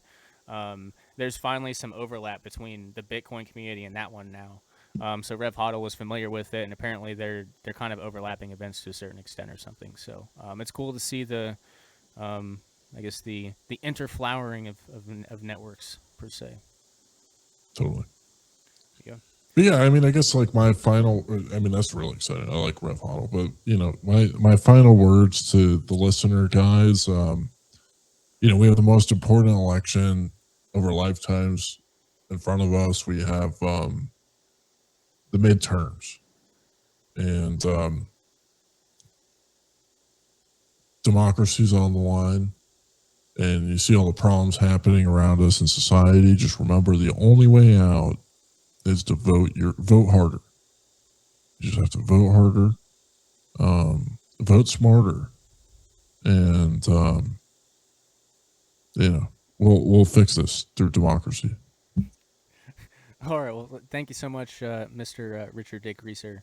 Always appreciate having you on. Appreciate your music. Appreciate the Bitcoin Bugle. Appreciate the overarching efforts, which I hope seeps through to the audience. Hopefully they're smart enough. Hopefully so. But anyway, Richard, thanks so much, man. We'll let you go and continue on. Shane, unless you have any other questions or comments, Shadrach, for Richard before we let him go. No, thanks for coming on. It's great having you. All right. Appreciate you guys. Look forward to talking to you soon. Right on. Likewise, brother. Likewise. All right. So I think we'll conclude our short Vonu Life Digital Message Board segment, and then take our only break for the night. Yeah, if you want to join the show, or you got comments, questions, topics, anything like that, PAZNIA.com/simplex radio to find the to drop a message or comment and chat. Or you can give us a call, PAZNIA.com/call2. Again, PAZNIA.com/call2. It'll bring you right into this fine Jitsi call that Shadrach and I are in, and we'll take your calls or questions, but we probably won't get any because we just don't usually get that. That is okay. First one, Avalon, Demiurge Avalon of the PAZcraft server. He commented on one of the pictures from the initial construction when they had the lasers out and were kind of shooting to figure out where the walls were going to be. And his comment was, quote, "Historical images of the groundwork for the consulate. To the right, you can see see a small mesa block on a tripod. The exact purpose of the device is unknown, but according to its written records, it was used to repel creeper attacks," end quote. Maybe. Thank you, Avalon, Nice. as always. Next one, Not Thought Crime Boss on XMR Chats sent us, it was like a $5 or $6 Monero donation a couple of weeks ago. It's a great show on the 4th. Give Thane 30 cents of my tip. Thank you for your attention in this matter. And I frankly replied that Thane gets 50% of every... Thane will get 50% of that. So, I'm not following his instructions, but the contractual agreements go before your requests on that one. But we appreciate it. That's great. And 30 cents can't get you shit. I wouldn't be a dick like that. 30 cents. Anyway, so this one was from Thane today. So he said, "Silly thought I had. If we ever have a good, fucked up enough AI model stack that works fast enough for real-time audio conversations, maybe I could try having a virtual guest on sometime with the right training data in RAG. Could be a shot to have a weird, silly guest on the show, or someone who's dead or fictional. And I've already thought about that, and it will happen. It'll be pre-recorded, because if so I use. Oh, I gotta minimize a million tabs. VoiceBox is my AI voice cloner that I use. It's the one I use for Billy Mays and that. And then there's another one which I'll clone the voices. I used to use a paid service called Narkey, which is really great. It's where I get Goat General Willie 2 and a few of the other voices from. But I'll just clone those into mine and just use them from there. But the thing is, it could take even for just a paragraph. It could take 10 minutes for it to generate it. And that, I mean, I don't know. Maybe there's some optimization things, or it's super easy where you just download it and use it. So it works for me. But it would be really cool. Thinking about the logistics of this, though, I don't know. It takes some. It'd probably be pretty expensive considering the hardware it would need to, and in real time, to, hear, interpret, and respond. In the matter of a conversation. I don't know if it'd be tough. Not saying impossible, but might be cost prohibitive at this point. But I don't know. What are your thoughts? I mean, I think it's worth giving it a shot. I mean, that could be a lot of fun.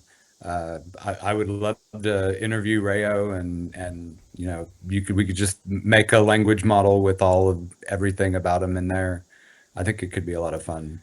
Yeah, so that's at least worth the aiming other for. angle. Yeah, that's the other angle, like that, and that would be the other angle. I wanted to have a Rayo GPT is what I called it before, but I don't know what I call it now. But basically, feeding in all of his writings and such, and then being able to ask it a question, and then kind of outputting an answer that he might have given, sort of a thing. Yeah. But no, pre-recorded. This is totally doable. Something I'm going to do. I want to have Ricky from the Trailer Park Boys talk to Billy Mays. And maybe clone Thane's voice. I don't know. I want to just be fucking ridiculous with it, because it's easy now, and the entertainment part of this, the propaganda part of this, is fun. It's a lot of fun. Yeah. So yeah, Thane, I enjoy them, and the little the mispronunciations were I think they're hilarious now. I really enjoy them. Yeah, and Goat General Willie 2's it's very unique. He's got weird pauses and pronunciations to where it kind of seems more real, just from the the randomness of the, which I'm impressed with Narrakeet. It's not, they don't accept Bitcoin or anything, but if you're in terms of a pretty affordable text to speech, and they've got hundreds upon hundreds of voices. It's very, very solid, but I'm going with the free solution the free solution's always better. But yeah, if you're looking for I can't recommend them enough. Put out high quality stuff. But anyway, enough free promotion for First Realm service. But no, Thane, I'm on board. There's a lot of great stuff, and we got to get more into that. I mean, the show's been going for a year, I still enjoy Thane's show. And ours hasn't been going that long, so it's more in terms of Thane. We need to come up with. We've talked about other segments and things. Whether it's Thane calling into a speed dating show like Sky did, or whatever. There's other possibilities. Which beyond at this point, I've been focusing on getting really high quality guests on to talk with Thane, and trying to have a guest every single week has been kind of the goal. And there's been a lot of non-replies, which is interesting. I don't usually get that with the P.A.Z.NIA podcast. But I don't know. Maybe people go and check it out, and I'm trying to get bigger names too. So they might go check it out and be like, "Yeah, no, not gonna do it." Which is understandable, but no. At some point, we're going to get into some more stuff like that, because I think the comedy and human entertainment part of it, you can convey all the same education stuff and do it in a fun manner, and we're gonna have fun. We're gonna have fun. So, let me see if there was any. I'll check the stream real quick. Just make sure. Yeah, we're good. It's been flawless today. Pretty much flawless today. Always good to see. Now let me see if there was. I guess that's all the messages we have. Nothing new. So I guess at this point we'll take our only break, and we will come back. And yeah, I guess we'll probably go for. I guess we'll have to see. It might go for another hour. But we'll find out. Let me go ahead and get this queued up.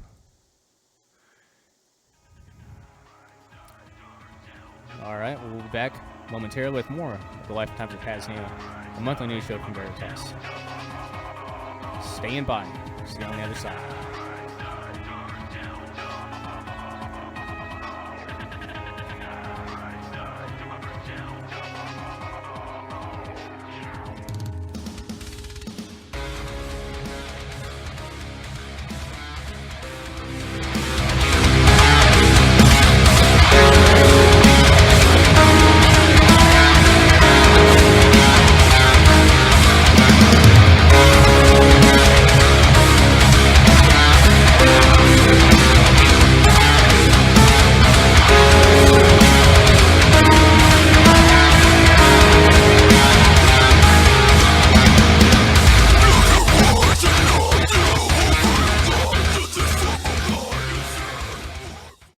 Now, when it comes to weird alternative health shit, you may have heard of Brown's gas, boss, aka molecular hydrogen. Technically, actually, molecular hydrogen is just one part of what Brown's gas is, but whatever. It's a kind of wellness treatment used by health professionals and weirdos all over the world, both mainstream and otherwise. They got gas bars in Japan and shit. Big body of research showing that this therapy likely helps with pretty much everything: cancer, diabetes, heart disease, pretty much every organ system in the body. Over 1,500 papers, therapeutic potential for 170 diseases. In broad strokes, it works by fucking electrolyzing water into hydrogen and oxygen, and then you breathe that shit and you drink the water that it's bubbled through. And these gases are, negatively charged and shit, and they get into every cell of your body.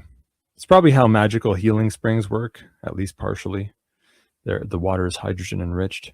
Now, the P.A.Z.NIA Department of Health and Wellness has run R&D on these machines for about 4 years, and the top machine being recommended right now is the Lord's Hydrofix by Holy Hydrogen. And can you believe it? We have a coupon code for a product that isn't on our own fucking store. There's a first time for everything, so save a fat chunk of change on the Department of Health and Wellness's top recommended machine, and support Cloak and Dagger at the same time by heading on over to holyhydrogen.com and inputting coupon code VONU100 to get $100 off your Lord's Hydrofix. You're going to want to do your own research on this. The Molecular Hydrogen Institute website can help you with that. There's whatever, you can use whatever resources you want. There's a huge body of research on this. You know as well as I do, hopefully, that there are a lot of bullshit health tonics and gimmicks being hawked out there. The Brown's gas is one of the truest, most powerful tonic treatments out there in the world by far. When you learn for yourself how much of a health and wellness bombshell molecular hydrogen truly is, you're gonna see why having your own machine is truly worth the investment. These machines are a bit costly, okay? I'm not gonna lie to you, but they last for ages, and they may help you save on health costs in the long run. Nothing's a bigger deal than your health, so pony the fuck up. Go to holyhydrogen.com, use coupon code VONU100, Victor Oscar November Uniform 100. Get $100 off. Hey guys, Scott here for Liberty Under Attack Publications. Looking for a Liberty-focused publisher? Liberty Under Attack publishes books and strategy guides for individuals looking to increase their personal freedom. They assist authors through the entire publishing process: proofreading, editing, cover designs, paperback and Kindle formatting, and full audiobook narration and post-production. Tell them Scott sent you and get 20% off a full service deal. To get some one-of-a-kind books or for more information, visit libertyunderattack.com.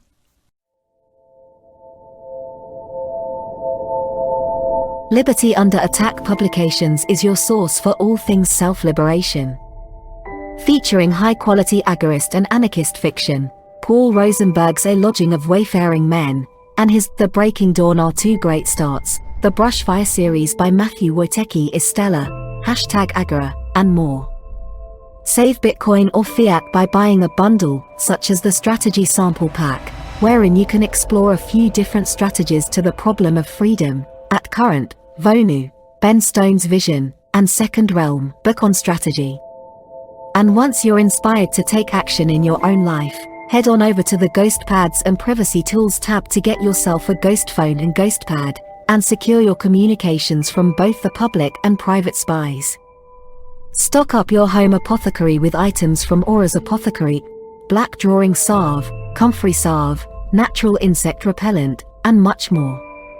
And finally, the newest addition, P.A.Z.NIA Farms canned goods, cowboy candy, pickles, salsa, etc.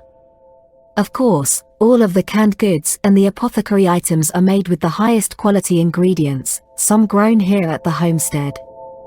Head on over to libertyunderattack.com, again libertyunderattack.com, to check out our full catalog or to place your order today. Bitcoin accepted and preferred. Email if you'd like to pay with XMR, Shane at libertyunderattack.com, or if you'd like to place an international order. Again, libertyunderattack.com.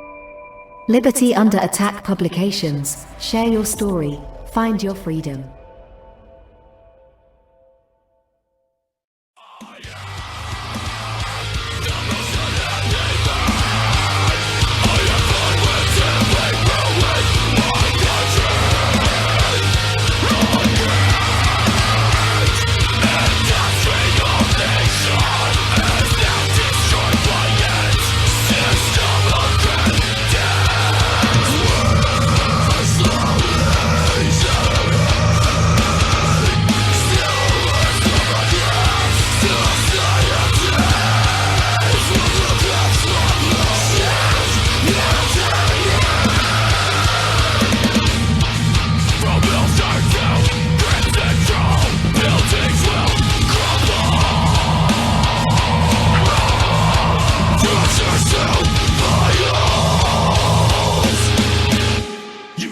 Rayo, Shadrach, hide the guns and the drugs. We about to be back on the air.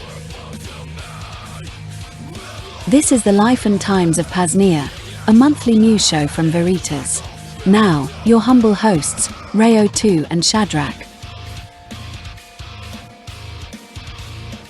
Alrighty, welcome back to the Life and Times of P.A.Z.NIA, a monthly news show from Veritas. Coming to you live from what used to be the ruins of the consulate, which is now a filled-in hole. And the site of construction of the new P.A.Z.NIA Embassy. Lots going on here, and Vonu Fest is coming up September 21st to 28th as well.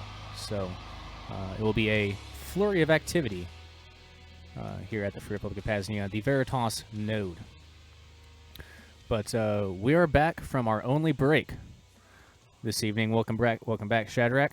I think we're all set. Everything's unmuted. It's always a good thing. Always a good thing. Okay. Yeah, so we are going to get on to, we'll only cover the first video, because that one's the most interesting anyway. And I just got a question in the P.A.Z.NIA chat, so we'll continue our Vonu Life digital message board for a few more moments here. But Fagdul asked a couple of good questions I think would be fun to discuss. He asked, anything agorist Vonu-ish about building larger installations on, well, unowned land? Anything on building in caves? I know a bunch of folks that have access to caves. They are small and have lots of hair on their feet. Okay, so some of this might be serious. Okay, well, anyways, so building larger installations on on unowned land. I guess it would just depend on the circumstance. Yeah, and I guess the interstices as well. I'm trying to remember what the actual word for it is legally. But adverse possession, I think that's what it's called. Adverse possession. If you've lived on a property for long enough, and you are uninterrupted, you can basically claim possession of it. So I guess it would just depend upon anything, I guess, agorist Vonu-ish about it. I mean, it definitely could be. Like, is there a place that I know of, like off the top of my head, where I would go consider something like this? Probably, not off the top of my head, but is there anything agorist or Vonu-ish about it? Yeah, there definitely could be. It would just take a Freedom Pioneer to put the pieces together, per se. So yeah, I don't have any issues. With that. So it's interesting because unowned versus public land. So like I mean, if it's unowned, as in nobody's occupying it, or like legitimate. But as far as public land, there's a lot of Vonu stuff around using public land. So So I know there's an app in Europe that will show you like all of the places you can park your van that are near forests and things like that, where there's no residential people and they're pretty much not monitored. So you can stay there for a few days. Oh yeah, yeah, certainly. There were I knew them off the top of my head 5 years ago. There are a couple of van nomad apps like that, a couple of really popular Yeah. ones. But no, and that's an important note. Because yeah, could you do like a large? I mean, yeah, you could. I mean, people have had like hidden cabins and stuff, like not even necessarily hidden, Hmm. just like hidden out in the middle of national forest. Now today is that a little harder with drones and satellites. It might be, but Yeah. you always gotta. I mean, you always gotta like I guess the mind of a freedom pioneer. You can usually be a few steps ahead. You can usually you could figure it out. I guess is what I'm getting at. You can figure out the details to remain invulnerable to that coercion. I'm sure. There are always solutions. There are always solutions. Yeah. In my mind, the real solution that we're looking for is something along the lines of having trusts that own land, and they want parts of the land to become productive assets, and so Yeah. they're looking for people that want to move there, and then the relationship you have with the landowner can be completely private. Yeah. Yeah. That seems to be a. I mean, yeah, utilizing legal interstice and trusts are pretty much even. There's only a couple. I guess they only tell you about a couple possible trusts. I found out I've heard of others from folks that have visited Veritas and such. So that is an avenue. I mean, that's the avenue worthy investigation. Certainly. Now the second part of his question: anything on building in caves? I'm big into that. I'm kind of big into that idea. I guess I'm not gonna say big into it, but it's something I've been thinking about more I, lately. I looked at a cave today, and I mean, it's really like if you know where caves are, and you can move between them, that's a fun idea. And I always look at caves and be like, what would it take for me to live in there for a week or two? Yeah. Yeah, no, and I've the YouTube algorithm. It tosses me a lot of this weird stuff because obviously I'm into it. But yeah, someone basically old mining land took possession of old mining land basically and is building a house in this cave system. There was another example where someone I I think probably legally bought it, but basically outfitted it or they converted it to a house, which was basically still like a cave, but with all the amenities and everything. So, no, caves are. There's a reason why the U.S. government and a lot of other entities before probably have been, building, um, building underground and even Hmm. underground, like under ocean installations. You can find 1960s or 1970s government um, reports talking about the underwater installations they were installing. Um, so yeah, Yeah. like the way you survive, these cyclical, whether they're natural or synthetic, they're natural events that happen. And the way that a lot of the way you survive them a lot of times is going underground. Now that's not a guarantee for all Hmm. situations, but it's much safer than being on the surface. Much safer than being on the surface. So I think. Yeah, Fegdul always thinks in the right direction. Well, I'm not gonna say always because I'm condoning a lot of other shit. Um, but in terms of the Vonu and Agora sort of stuff, yeah, most definitely, yeah, we're on the same wavelength here for sure. Yeah, Yeah. caves. When Rayo disappeared, he was looking into like partially above ground and partially underground lifestyles, semi troglodytism, and yeah, I guess the wild speculation. I guess my vision and dream and goal is that he didn't die or disappear necessarily. He just built such an invulnerable lifestyle that that he just disappeared and had his small network and whatever and yeah, it's the end of it. But yeah, Yeah. that's just speculation anyway. Let's see if there's anything else here. Oh yeah, another question. What is it? The technology? What is a technology or tool that you want to see a DIY-able version of? Alt electricity, efficient heating or cooking, premium tents, radio towers, toilets, or maybe just insulation, so things stay warm in the winter.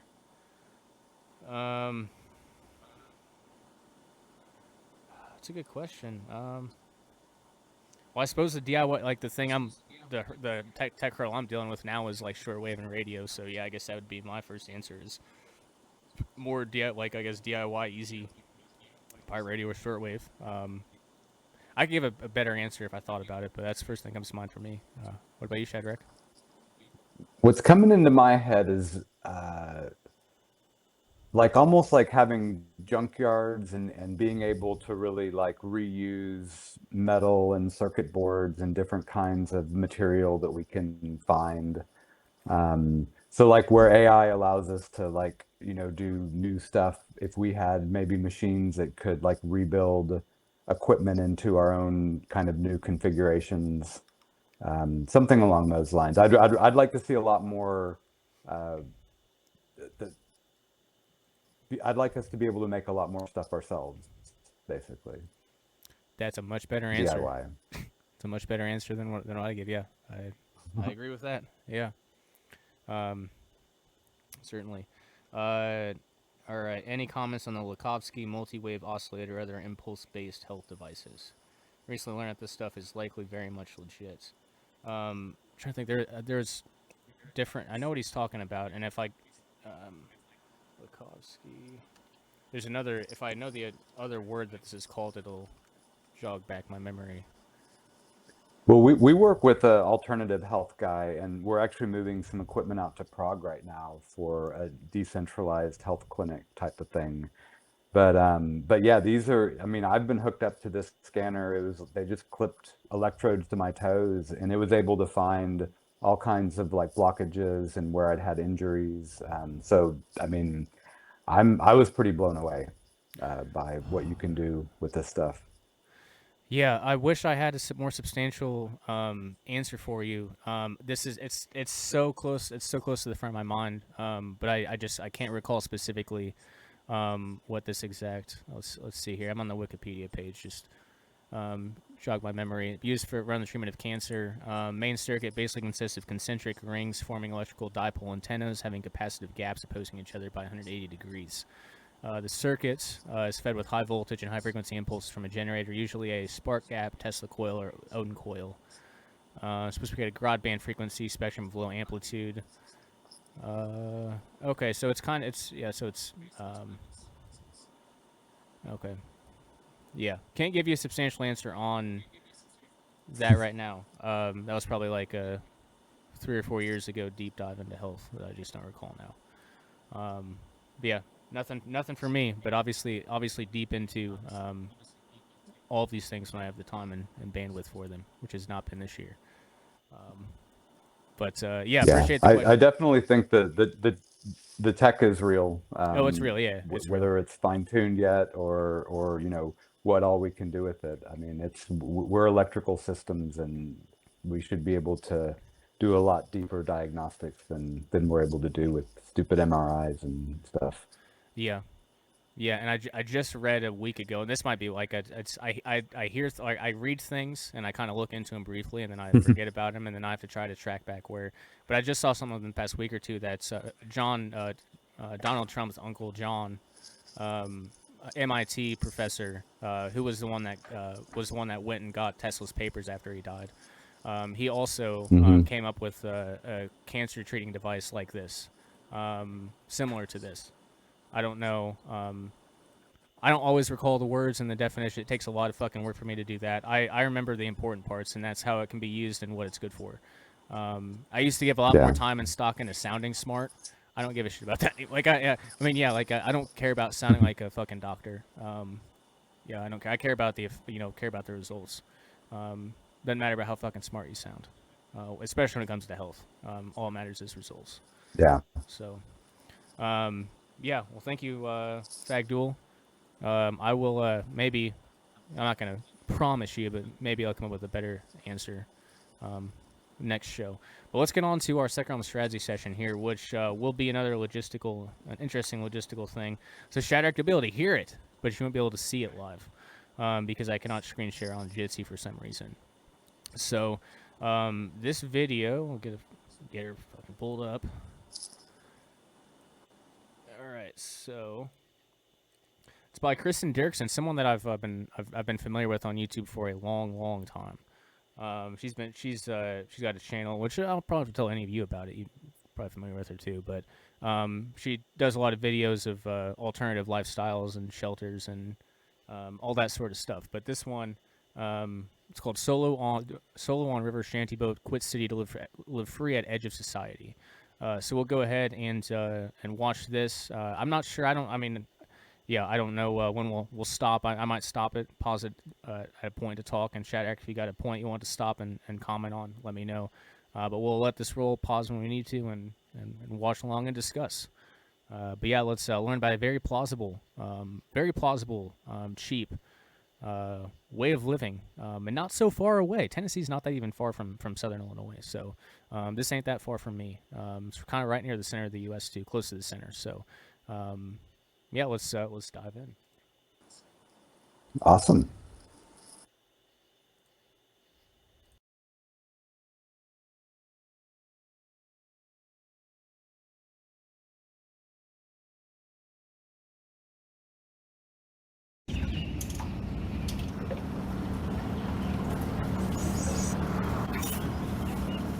It's not a realistic goal to say that I'm ever going to go somewhere in America and actually live for free, but there are places where you don't have to pay rent, and there are places where you don't have to pay taxes. Welcome to the Duck River. What? No one out here? No, you have to have a pretty good boat to get in here and no way. I've tried to figure it out over the last couple years. You go real slow and you take your fancy depth meter and you check the depth, and then you go a little further. So your house is out here now? Yeah, it's about a quarter mile that way. I lived in a nature reserve. 2,000 miles of shoreline, of public shoreline that's national forest, state animal reserve. They're not allowed to have a dock on this water. There can be a mansion up there, but you won't ever see it because they can't cut any of these trees for like a quarter mile that way in every direction of the water. 7 years ago, I started to do RVing. They have all these rules and you have to pay for all this stuff. And then I realized that like if I was just parked on the water and anchored 10 feet off of the land, I don't need to pay for camping fees. Even though it's an RV, you don't have to pay for it. The only criteria is I have to move every 14 days.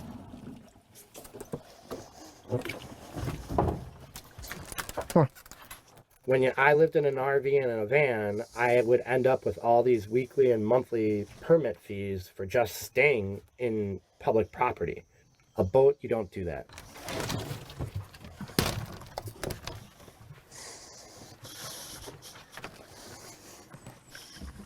This is great. It's so private. It's my little harbor. It's a little lagoon. Yeah. And you just don't know. I mean, this is not going to be mapped. You have to explore. No, when people come to like see me, I have to go meet them on the main channel. You don't say, hey, it's off on the right. You just, So you looked for a while to even get back into here, right? Like this is probably a couple years of exploration to even know this area well enough to find something. Right. Because we just came down a finger. Yes, you came down the fifth finger of the Duck River. Each one of them I've mapped and showed like people where they are and how they are. So you're sitting on a floating dock. And I found all this stuff in the river. When there's a flood, everyone's stuff floats away on them and I go and collect it. The foam came from a dock that broke and started floating down the river. And you have a garden? I've started this year. And I planted grass for my cat over here.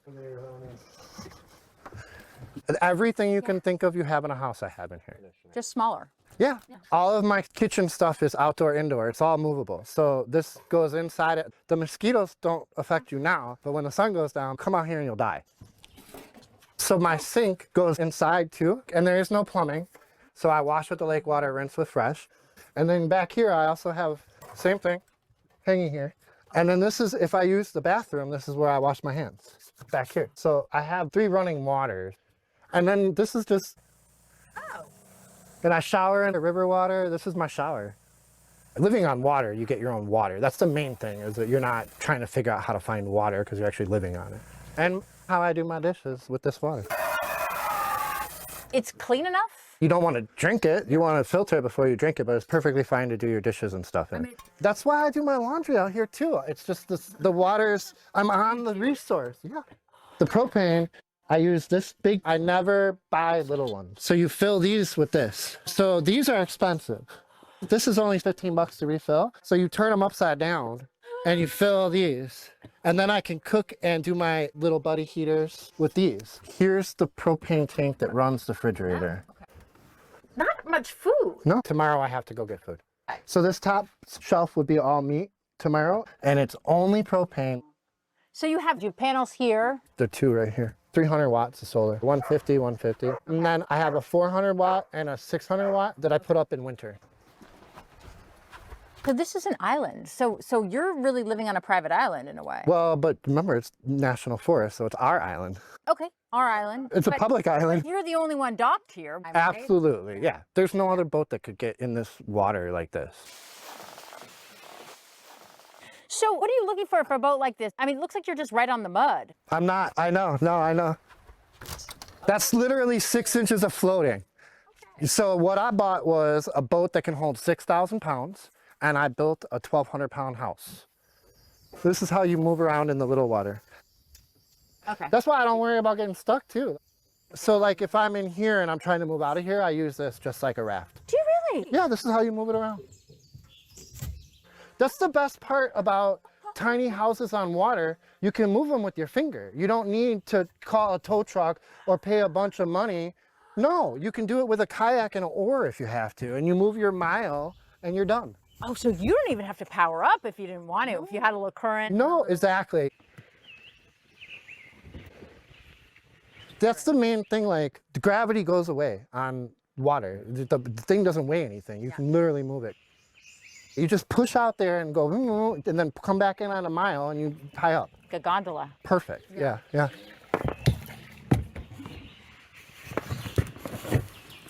How many people are living on shanty boats these days? Full time out on the river? Yeah. Me.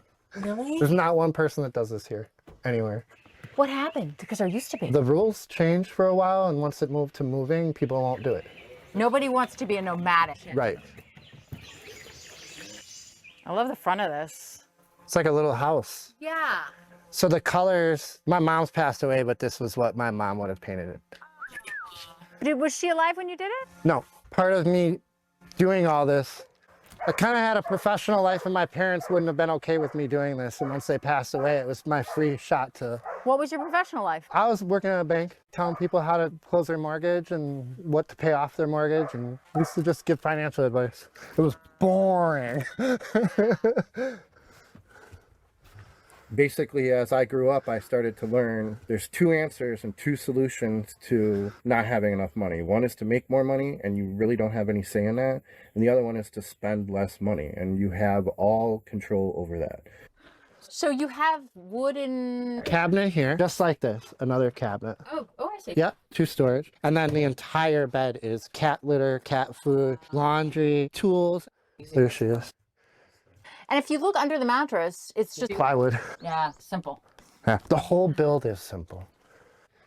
So I started to slowly move into being a minimalist. And then I slowly started figuring out ways to live not paying a monthly rent.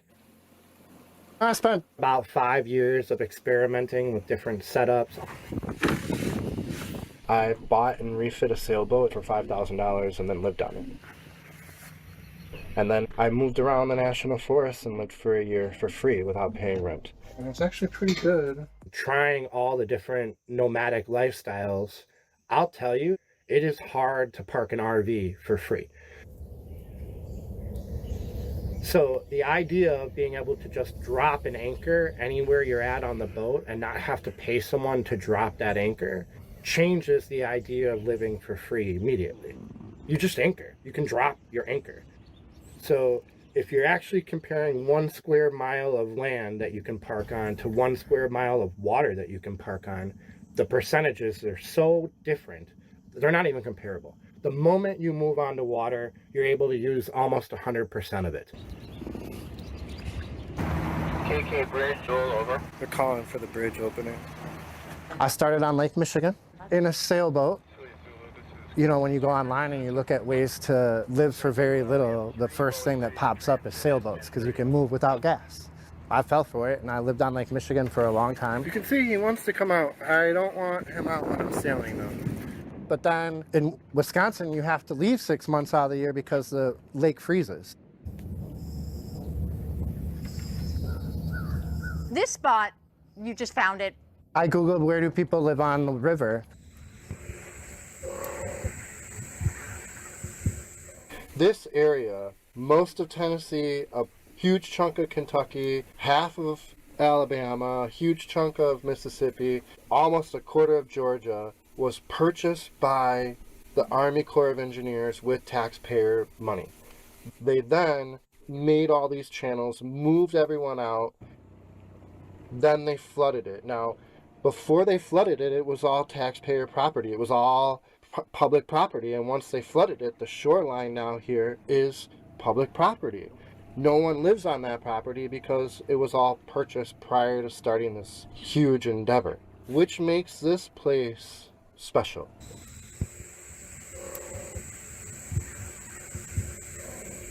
For a place like this to exist on the planet is extremely rare.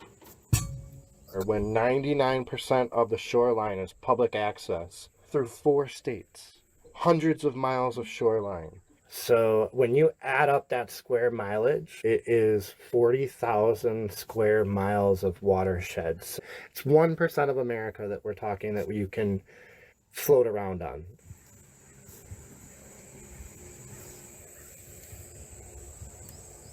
So you built this? Yeah, in 12 days.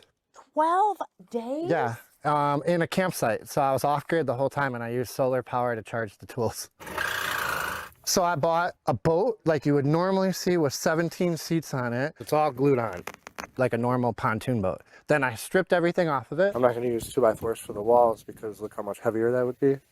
I went to Home Depot and bought wood and all these windows. Pretty much it's all window in front. And it's really like 20 sheets of plywood and 50 2x4s. The fix for the 3-inch mistake, I'm gonna put 2x4s in. All better, fixed. So the police just came here. Apparently there are a couple of hunters who said that there's a crazy man out in the woods trying to build a house, saying that there's a guy out there using his generator and sawing at 5 in the morning. I don't think it was 5 in the morning, but probably 6, the latest. And then after me showing my permits to them, officer said, "You're not breaking any rules. You're in a legitimate campground. You have your boat." A lot of people bring their boats. So if people don't like what you're doing, they're supposed to move further away. I'm gonna see how it floats. As soon as it could float and had doors where I could lock the cat and dog inside, I put it on the water and started living in it. All right, I mean, this thing is sitting pretty flat to me. It has to be in shallow water and kind of check on it, but everything looks like it's going pretty good. Oh, let me get stuff unmuted. We'll pause there for just a moment. He's gonna go more into, I guess, the build and such, but we'll pause and cover some of these items so far that at least come up for me. First off, free living, moving every 14 days. So this is just like the National Public Land. And just the method of how this came about is interesting. They Army Corps of Engineers bought the land, then they flooded it, and now all that land, it's livable on a boat. It's one of those things where legal interstices change, and you can't predict. Like this is one of those times when this might actually benefit freedom pioneers. This sort of a change in legal interstices usually is closing a loophole. This is opening something that doesn't seem like many people are taking advantage of or even really know about. So, basically, the same stipulations as national public land and the water. So I guess that's the first point. And the second one that comes to me is like, I mean, it's just like with the advent of like solar powered e-bikes or solar charged e-bikes. And you could have like every smaller solar power kits to charge a Starlink and a computer, and you could live a high tech like e-bike nomad lifestyle in the middle of the woods, wherever the fuck you are. So like same with this. Like this dude, like he wasn't really looking for the high tech sort of parts, but I'm looking at ways like, yeah, the solar's great, but like there's even beyond that, it's like, yeah, you could live a high tech lifestyle, not a subsistence lifestyle, but still living for free out there, which yeah, it looks beautiful to me. It's a high quality video. But yeah, I'll turn it over to you if you've got anything on your mind. Yeah. Well, when do you know when that was from? I'm kind of curious as to like what the landscape is now. For Yeah, I that can kind figure of out. thing. So it's just released a month ago. So this is Okay. recent. Yeah. Yeah. Yeah. I think I mean, that's a great little boat he built, and I think they could be.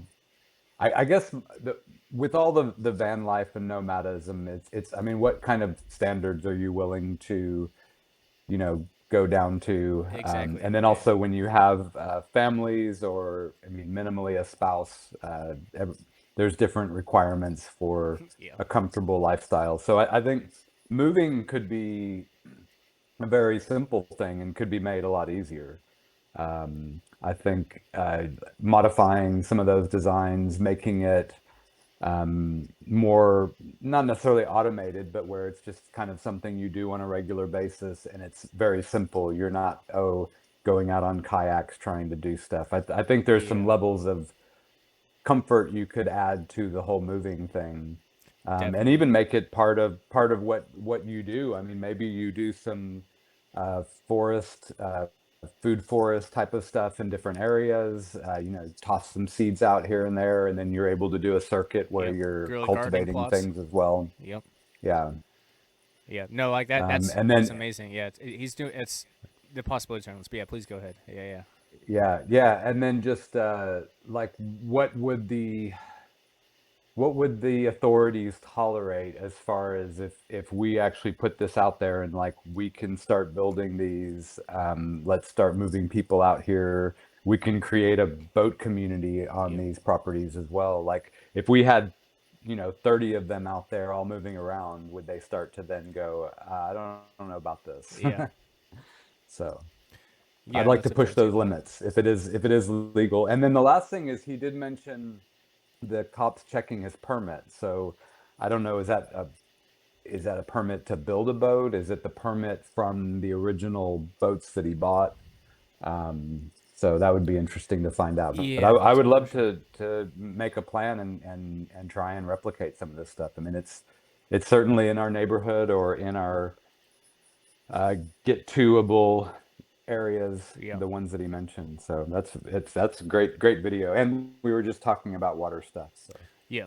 We aren't done yet. He's getting more into the build stuff, which that's the cool, fascinating part. But just the Vonu and the lifestyle potentials here are interesting. And this is one of those things where this is apparently a new thing.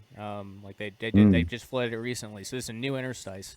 Whereas you're saying you get in on the ground floor before all the actual real creepers and weirdos get there. And yeah, so like do you want some freedom pioneering folks like us, or do you want the fucking weirdos that like that they're going there? Obviously, like they're going there because they don't have any money, and that's fine. But I mean, it's that you usually you attract the best types of folks. So I guess that would be like it would be an interesting experiment to see what they would if they're not like shanty boats and they're like nice, like decent boats and things are taken care of and all of that. Yeah, I'd be curious to see what. Yeah. Yeah. New. So yeah, if we're going back to the video, I'll probably sign off. It's getting pretty late here, so I will finish watching the video on Rumble, and incredible show today. Really great guest. You've been having great guests lately. I've been really enjoying those, and Dane was on fire as always in his strange little way. For sure, man. For sure. No, I appreciate you staying up. I probably wouldn't be able to. So, no, I certainly get it. We'll close this out. We'll finish out this video, and I'll close out the show. But yeah, it'll be a little bit of a longer one this evening. But as always, thanks a lot for being here, Shadrach. Always appreciate it. It's an honor. I enjoy it. Thank you. Hey, right on. Cheers, brother. Hey. All right, well, we will finish up this video, folks. Back to it. So I am out on open water. First thing I noticed is that the boat is very boat-like. It is going up and down with waves. As soon as you cross the center line, it puts your weight on the other pontoon. But it wasn't anywhere near done.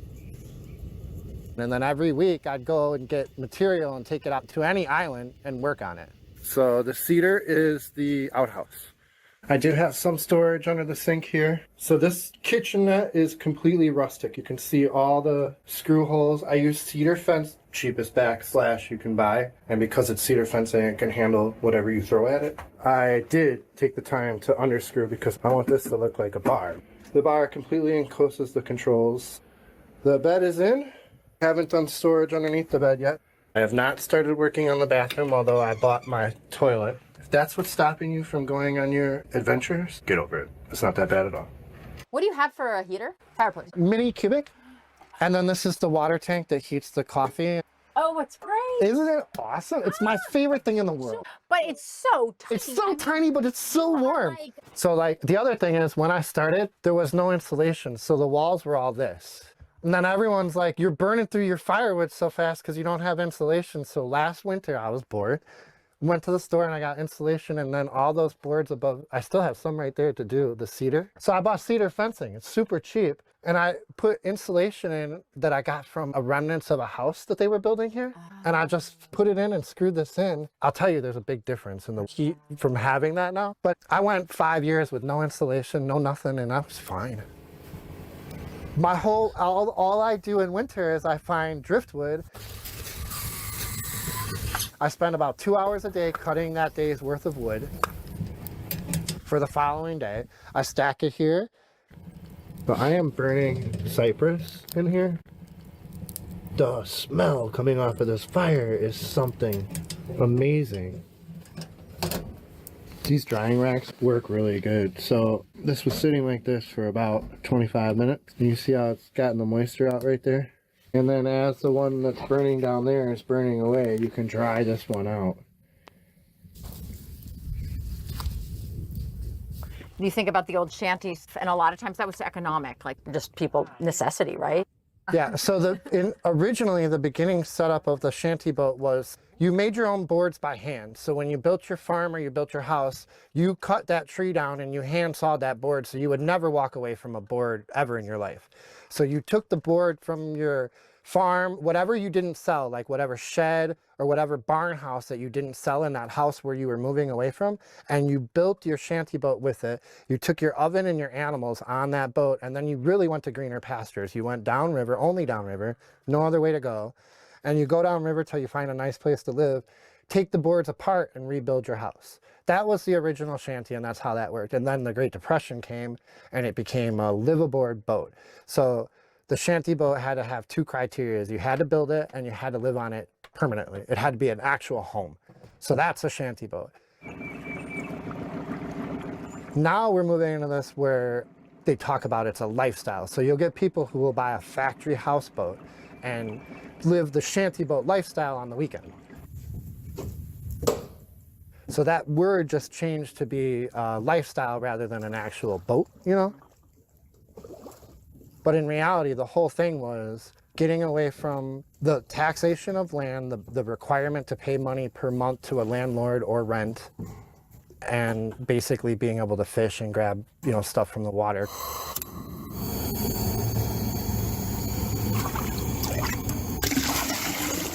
Biggest part of boondocking and being able to boondock is your systems. If you're using water, you're going to eventually run out of water. So, shavings, toilet. I have done every type of toilet. Those all go wrong. They also happen where you have to go back and have them pumped out or dumped. This does not. You pull the bag out, you tie it, no water usage. Plus, the whole setup is less than 10 bucks. All of my heating is off of diesel, fireplace, and then my air conditioning is a generator. So none of my batteries are running high output things. So they're all lasting forever. It is a boat fireplace made for living on the water. The whole thing tries to stay not hot. So like if you were to touch this or touch this, it doesn't burn you. But because it's double walled and insulated. Oh. So there's two pipes in here. Yeah. When it gets to here, there's a third pipe and insulation. So this is touching here. It doesn't actually burn anything. And when it's going, it can be 20 degrees outside, 10, 15 degrees below zero. And I have to have the front door open and I'm in boxers because it's that warm. Yes.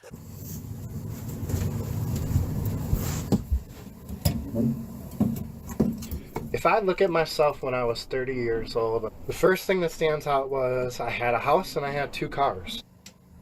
2 nice cars. I had a Volvo XC90 and I had a Jaguar.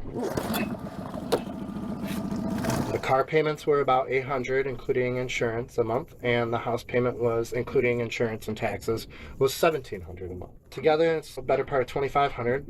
$2,500 that I had to come up with every month. Currently, for me to live here as a 45-year-old man, it's $1,080 to cover all of my expenses for the entire year living here. Think about that. I am taking the amount of money I was spending every 2 weeks when I was 30, and I'm living off of it for an entire year. Imagine if you knew when you were 20 that if you just found happiness without buying stuff, you could live 90% of your life without working instead of the other way around.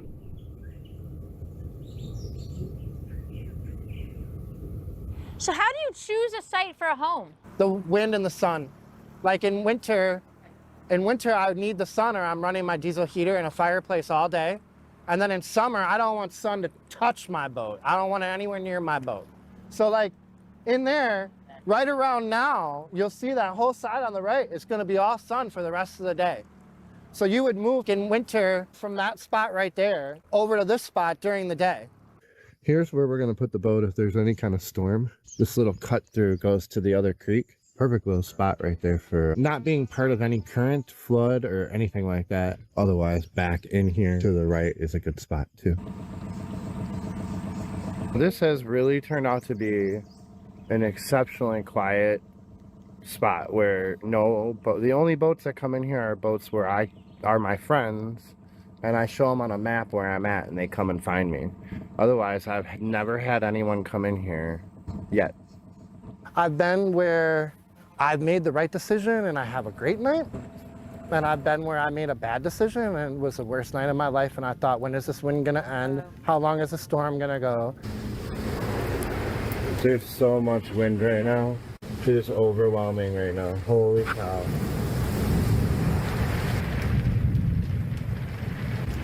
Oh, I'm sorry, buddy. It's scary. Tornado warning for Benton County, ETA 10:05 to 10:15.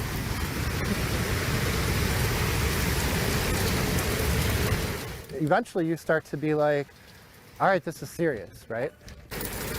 We're really lucky because the wind is coming through really strong, but the trees behind us are blocking it. The island I'm on are blocking.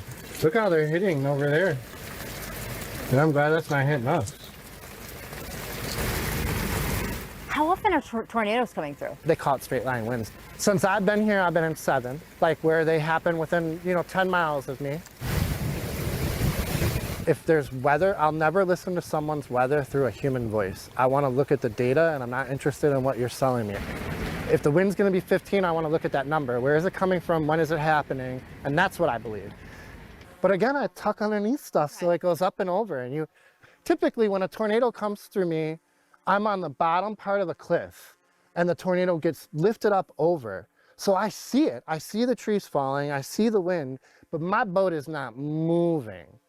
And you worry about something happening? I mean, if you got hurt or something? I stopped worrying about things like 7 years ago. Okay. I promise you. I don't spend 1 minute worried about something. Yeah. Nope. But you have internet access out here. Yes. Okay. Yeah. So you can contact someone. Right. And they have Life for Life. So like as far as health, they have Life for Life here. Snake bites take 24 hours. So it's not something that's an immediate response. Oh, and I'm an EMT. I'm an emergency medical technician. Oh. So like I can stop my bleeding if that comes down to it. What are the things you look for then? You're looking for light? Fetch. So I don't want any distance where a wave could accrue. The distance between me and any body of water needs to be small. You see how the front, there's no fetch in front of me. So even if I get wind, there's no wave coming to me because of that land in front of us. So the fetch, and then in winter I want sun, in summer I am afraid of sun. It's just the temperature, like a microclimate. And then how often trees fall. That's the major fear here, is the trees. When a tornado comes through here, all 200 trees around me might fall. So you see something that's fallen here, would that be from? That's what I do. When I come into an area, if I see a single trees, that's age. If I see 15 trees, that's wind. And then if I see them coming downhill, that's a mudslide. So you see some here, but could that be age? Because that's age. That's age. And then the ones that are here are brought in here with current and flood. Plus, the other thing is, so we're looking at the back of 2 mountains. So if it rains for 3 days, a lot of these will white cap through here and crush you. But the way that this, you see how the wood is set right here? It's not on the other side of the trees. It's on this side. Okay. That means that it fills from here. So it's what's called a backwash. So I'm safe with that land in front of my boat from trees hitting me. Okay. Nothing's gonna come from behind me in this, right where I'm at. Do you ever repeat locations? When the weather is perfect for this location, I have like 5 really good spots for tornado type weather, and I will run to those spots depending on when I get an alert for it or whatever. This one's got too many trees. So unless it's a straight storm coming from the south, you don't want to be in here. You know, you basically hide. So how many spots have you gathered by this point? I mean, you must have a lot of spots. The ones that I remember and that I would keep, like about 100. But I've been, and you do the math on it. The other thing is, we talk about the 14 days, that's a limit. I move every 3 or 5 days, depending on when the wind changes in reality. And then if I'm in a spot and the sun is getting me, I'll move in that river 5 or 6 times during a day to just be in the right spot. And then if the wind changes, if it's 90 degrees and I can put myself on a peninsula, like where the waves are coming on the other side of the island, I don't feel the wave, but I get the wind coming through the boat, I'll move to that. So it's really just trying to keep my microclimate like perfect.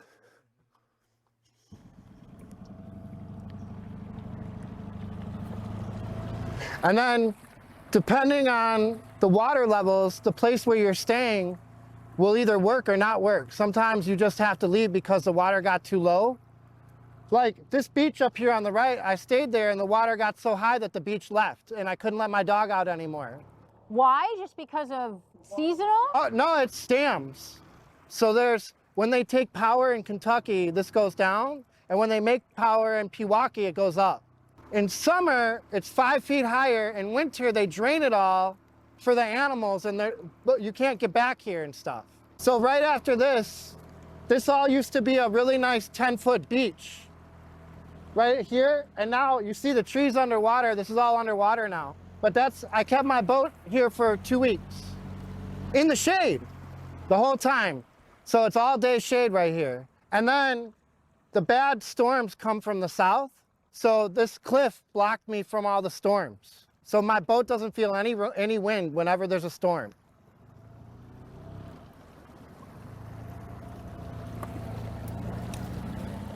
I remember I was in my late 20s and both me and my wife's car were broken, and it was the first time I actually had to go borrow money from my credit union to pay for maintenance. And I had gotten a ride there from my parents.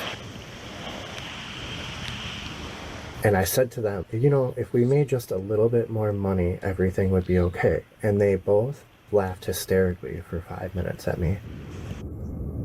And they said, it doesn't matter how much you make, it will never be enough. Ever. It will always be just not enough.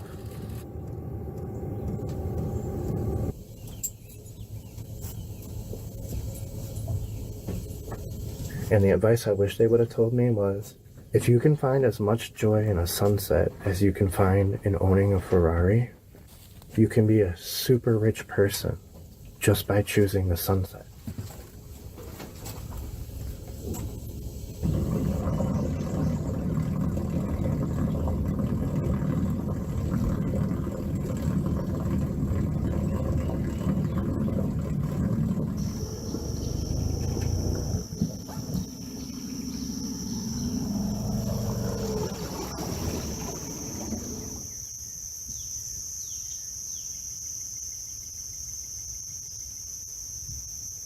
All right, now that has concluded. getting switched over here and check the stream. I haven't been able to do that momentarily. But we're still all good. So, yeah, I hope you guys enjoyed that. That's a powerful one. It's a powerful one. I understand why Paradise sent that to me. So for those who don't know, and I'm not doxing Paradise or anything. So I met Paradise in the YouTube comments section back in 2015. He found LUA Radio, I think the second or third show. So he's been following all my stuff since 2015. But met him in the YouTube comments, and as of late, I guess the past 5-6 years, however long it's been, he and his woman, I guess, yeah, she's his wife now. They got a huge truck, huge diesel truck, with a camper. It's a camper plus garage combination, so it's basically like towing a house. And he was the one that sent this video to me. And what's valuable from this guy's take is he'd done all the other shit before. He bought the sailboat. Oh, well, if you just have a sailboat, you never have to have you have to pay for power to move it. But he ran into issues in Michigan. Yeah, things freeze. He's tried the stuff out, and he lived the first realm life. Sounds like he had a pretty decent accounting job. It was a change of mindset. So many folks get caught up in that first realm, keeping up with the Joneses, or even just the if you're on fucking TikTok or something. I'm actually on PAZNIA Radio Network is on TikTok now, so I can't talk shit about it too much. If you're just on TikTok scrolling and buying stupid shit or whatever, however the hell that works, I don't know. If you have that kind of consumerist mindset, yeah, you're gonna drain yourself. You're gonna drain yourself, and I think this is one of the most valuable things beyond just the lifestyle. That sailboat lifestyle and all the potentialities that brings. Even bigger, the best financial self-liberation advice that I could give or anyone could give that he gave. And this is the biggest one. I don't necessarily agree with the FIRE folks, the financially independent early retirement folks that save like 89% of their income, working like a servile society job so they can retire by age 40. I'm not necessarily in favor of that, but there is a grain of truth here that is very, very fucking true. It is hard to gain. It's hard to, it's hard to make. It's a lot harder to make more money than it is to spend less. And that doesn't mean living, obviously some sort of frugality and minimalist lifestyles has an impact on that.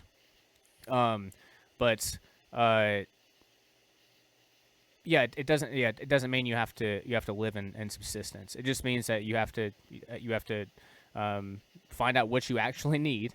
One of the things that I've one of the great lessons of living on a homestead is all of the things outside of this year. This year's been bad, and I've had to actually buy some stuff that I wouldn't normally have bought before. It's been unfortunate, but normally speaking, if you have a homestead, there are lots of ways to produce money. There are a lot of ways to produce things. You've got land, you've got space.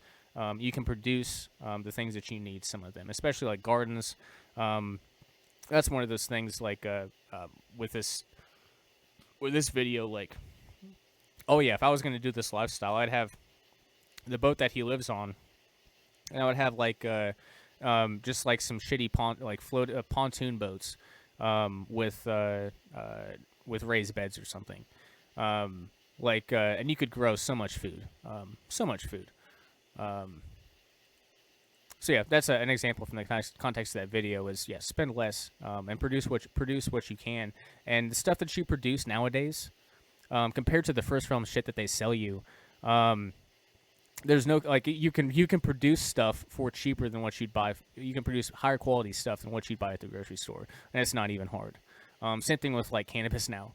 I've had to dive into. I went to the dispensary for the first time and got ass raped, and I won't do that again. But no, like the stuff that's available, no, it's nothing like what you can produce at home. All the first realm goes for is mass production, and pretty much everything. Quality is out the window. So yeah, you can produce. So yeah, change your mindset. I mean, yeah, obviously, there's nothing wrong with trying to make more money, but spend just as much time focusing on how you can cut your expenses. in all areas. You know, it's easy to cut expenses on just, you know, frivolous spending stuff, but this is where you know, that those big things happen, where you realize that you can basically live for free.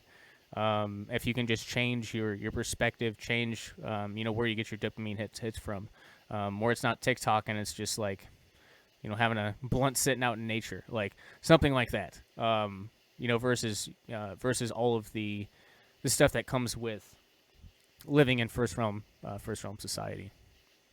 So let me pull up my notes here, see if there's anything else that I wanted to mention here in terms of this second realm strategy session watch along on the Life Times of P.A.Z.NIA. I suppose, yeah, I guess one of the things I thought of was, you know, notwithstanding what Shadrach and I talked about, if you actually had like a community of boats and it started to become like visible, this is actually kind of a pretty, it seems like it's pretty resilient lifestyle wise to what we were talking about earlier with, you know, building, Avalon asked a question about building, you know, large infrastructure on unowned land. And yeah, my retort was, yeah, you know, it'd be more difficult now with, you know, satellites and drones and things, but at the same time, yeah, you just gotta be smarter than those that are, you know, government agents. They're not always the top of their class. We'll just put it that way. So yeah, I think this is you know, one of those responses. Well, how do you get away from the satellites and drones? Well, one of my comments was going to be, when he never sees anybody out there, he doesn't have to move every 2 weeks if he doesn't want to. But it sounds like he just, his way of managing his microclimate, keeping his costs down, is just by moving, and it's free. So, yeah, all bases are covered. As with, I think with quite a few liberated lifestyles we talked about that we focus on here at the Vonu podcast, Life Times of P.A.Z.NIA, or on the P.A.Z.NIA Radio Network. You know, it really just comes down to learning the tips and tricks, and kind of, you know, it's all very, very subjective and individualized. Like that, this guy's, this was his path, and it worked out in such a way, pretty much perfectly, and he loves it, and all of that. But your experience may vary. You know, maybe this lifestyle isn't possible. Maybe you have a free wife and a child, or maybe you've got a job or whatever. And you know, the great thing about Vonu, the great thing about discovering these abundance of strategies that are available to us is that you don't have to, as we talked about with Lily Forrester, Miranda Webb recently, you don't have to blow up your life. Yeah, you don't have to. It's about taking a step out of the first realm into the second realm as you can, and hopefully you've been listening long enough to where you're not just at the start of that. If you are, and you aren't fucked, but yeah, it would have been best to start this stuff a number of years ago.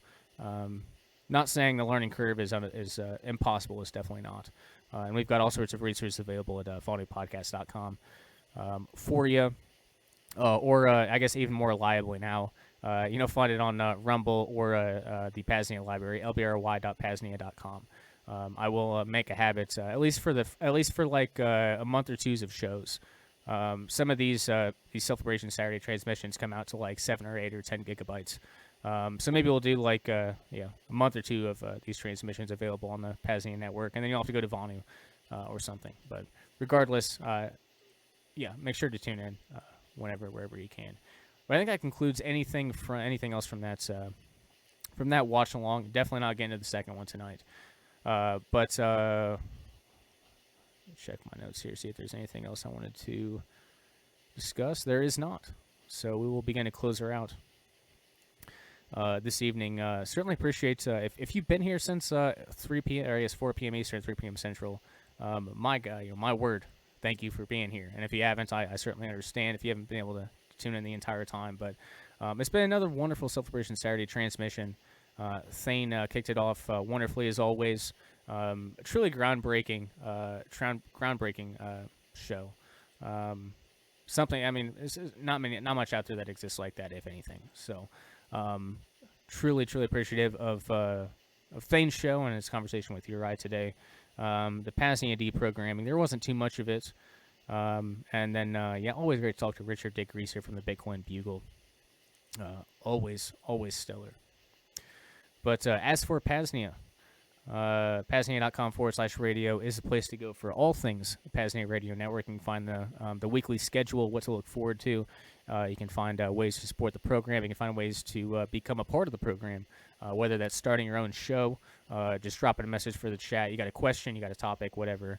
However you want to be involved, we would love to have these highly committed, highly autistic freedom pioneers in our arsenal here at the PAZNIA Radio Network. Furthermore, VonuPodcast.com is, again, probably the best source for self-liberational media. I've been bad the past few weeks of getting archives up. So, again, check out Rumble. Primarily, it'd probably be the best place for now to find archives and soon the PAZNIA library afterwards. LibertyUnderAttack.com is the site for books. The best books in existence for, if you're listening to this broadcast, this is the place you want to get your books. The only place you can get your books. Whether it's strategy guides, whether it's anarchist freedom fiction, whether it's self-help, sort of personal development sort of stuff, whatever it is, we've got it all. LibertyUnderAttack.com for books, privacy tools like ghost pads, ghost phones, and also wellness items like the Pain Liberator. Pretty much it's been my biggest entrepreneurial focus as of late, and it's going pretty damn well. I'm proud of it, happy about it. But if you got any pain, everyone's got pain to deal with on a daily basis. I made a product for myself, and it works really well, and it's finally now people are starting to realize.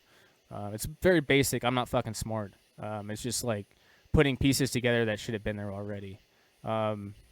Which again, it's should have been done already. Why am I the one that has to do this? But I'll take some money for it if I have to, I suppose. But so yeah, Pain Liberator, the best in pain relief. Whether you're talking, whether you broke your arm, you broke your back, if you're dealing with just standard pain, if you feel something in your lung, if you feel something in the area of your kidneys, you feel whatever, DMSO, aspirin, magnesium, and colloidal silver water. It will take the DMSO and aspirin deep into your tissues.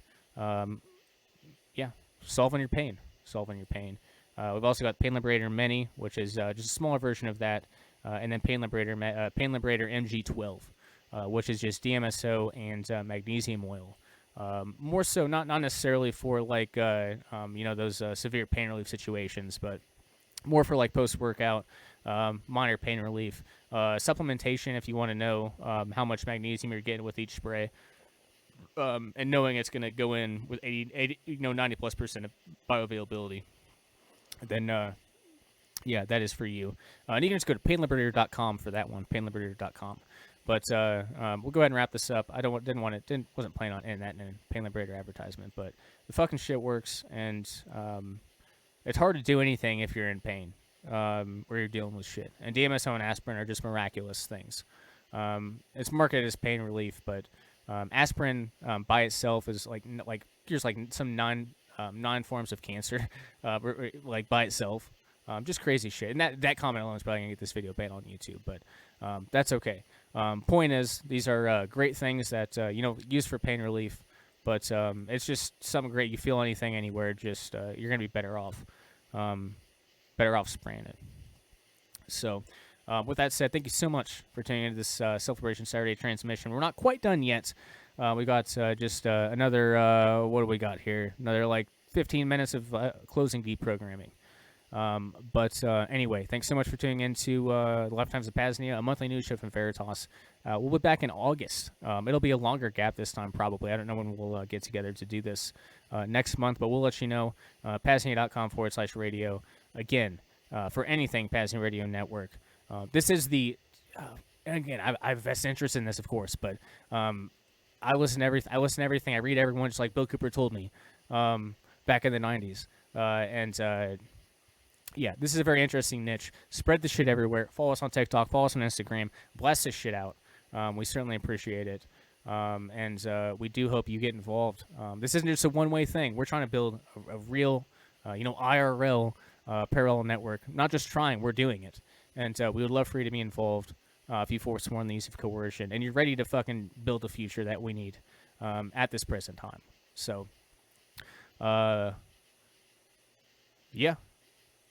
enjoy the PAZNIA deprogramming.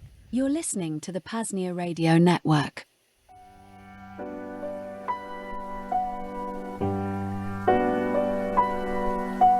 Goat General WILLY2 here with an important message regarding food, health, and wellness. Sometimes the high-quality PAZNIA wheat, grass, and other forages just don't do it for me. Sometimes I need a change. In those cases, there's only one decision. Me and my closest compatriots bleat that slow bleat for a few hours until we arrive at the local Steak and Shake. When we get there, it's like clacking right into heaven. I get up to the order booth. Double steak burger and fries, extra spicy, with one of them glass bottle Mexican Cokes. Little one sexy ass walks up and orders some nonsense like 2 orders of fries and mozzarella sticks. The best thing about it? It's not like I'm cheating on my pure beast goat diet. They'll use the highest quality grass-fed meat, tallow, and you can pay in Bitcoin. Steak and Shake didn't pay me to make this recording. I just think more goats should know where to go for a good and healthy time. Unofficially on behalf of Steak and Shake. Go eat Steak and Shake. It's goatlicious.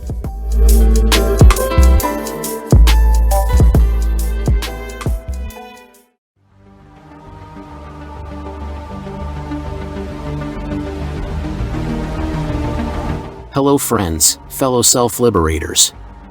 If you're new to the PAZNIA radio network, the overarching vision is much bigger than just the best, most valuable, and most entertaining radio network in existence.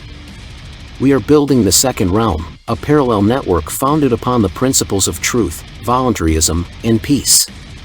That is, the rebuilding of all necessary institutions upon these frameworks: Department of Transportation, Health and Wellness, Department of Technology, etc. And thankfully, we're at a point where some infrastructure is being deployed or will be very soon. This means ongoing hosting costs, maintenance, and more. We have a little bit in our PAZNIA Monero fund at current, but a good chunk went to the PeerTube instance, aka the PAZNIA Lbry. Other projects include our own Mumble server, think an open source, privacy-friendly version of Discord. This can be used for the PRN call online, in addition to just a cool persistent chat room. A low data audio-only feed is forthcoming as well. There are always endless projects on the docket, so this could go on. For now, though, the point is, your financial assistance will greatly expedite the bringing of this infrastructure into fruition. To make a donation to our PAZNIA General Monero Fund, just visit PAZNIA.com/Monero. To make a one-time Bitcoin, fiat, or Monero donation, visit PAZNIA.com/shop and use the custom one-time donation option. If you want to donate silver or some other metal, email coordinator@PAZNIA.com and I'll get you mailing information. And finally, if you aren't able to support financially, that's okay. Just talk about PAZNIA, promote PRN, share links to the website, the PAZNIA audiobook, or whatever. It all helps. Again, those links are PAZNIA.com/Monero for Monero, PAZNIA.com/shop for a one-time Bitcoin, Monero, or fiat donation. And reach out to me, coordinator@PAZNIA.com, for metal donations. Thanks so much for being here. Onward to the second realm, but for now, back to the deprogramming.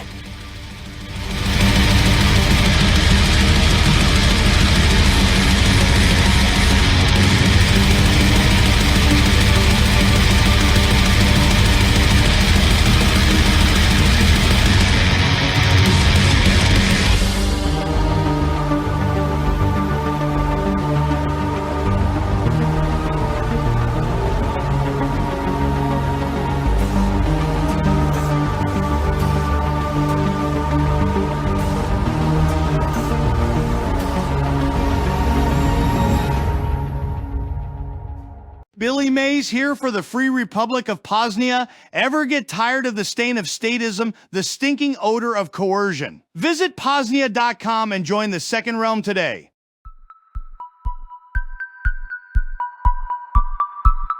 Hello, Freedom Pioneers! Billy Mays here. Are you tired of big tech tracking your every click? Are you sick of algorithms deciding what you see? Are you bored of Netflix subscriptions that cost a kidney and Spotify ads that last longer than the song? I know you are, because I'm fucking bored just thinking about it. But I have the solution. infrastructure. So powerful, so private, so decentralized, it will crack the concrete of censorship. It's the brand new PAZNIA library. That's right. It's a free to-use privacy-friendly decentralized combination of Netflix, Spotify, and your digital book app, and it's live right now. Check it out. We've got the full HBO documentary, The Anarchists, with Jason Henza and Miranda Webb. We've got the legendary Bill Cooper documentaries. We've got Alongside Night, libertarian fiction, and Eyes Wide Shut, which, let me tell you, is basically nonfiction. And wait, there's more. We've got Trailer Park Boys. We've got Sky Huddleston's Second Realm Speed Dating, and music streaming is coming soon. Plus, a digital book library is on the way. Terabytes of content, more to upload. We have the beginnings of true media freedom, an infrastructure base with many, many potentialities. I'm Billy Mays, and I'm always here to help you take back your media. Visit lbry.paznia.com. Again, lbry.paznia.com to start streaming today. Billy Mays, signing off to go binge watch Firefly. Over and out.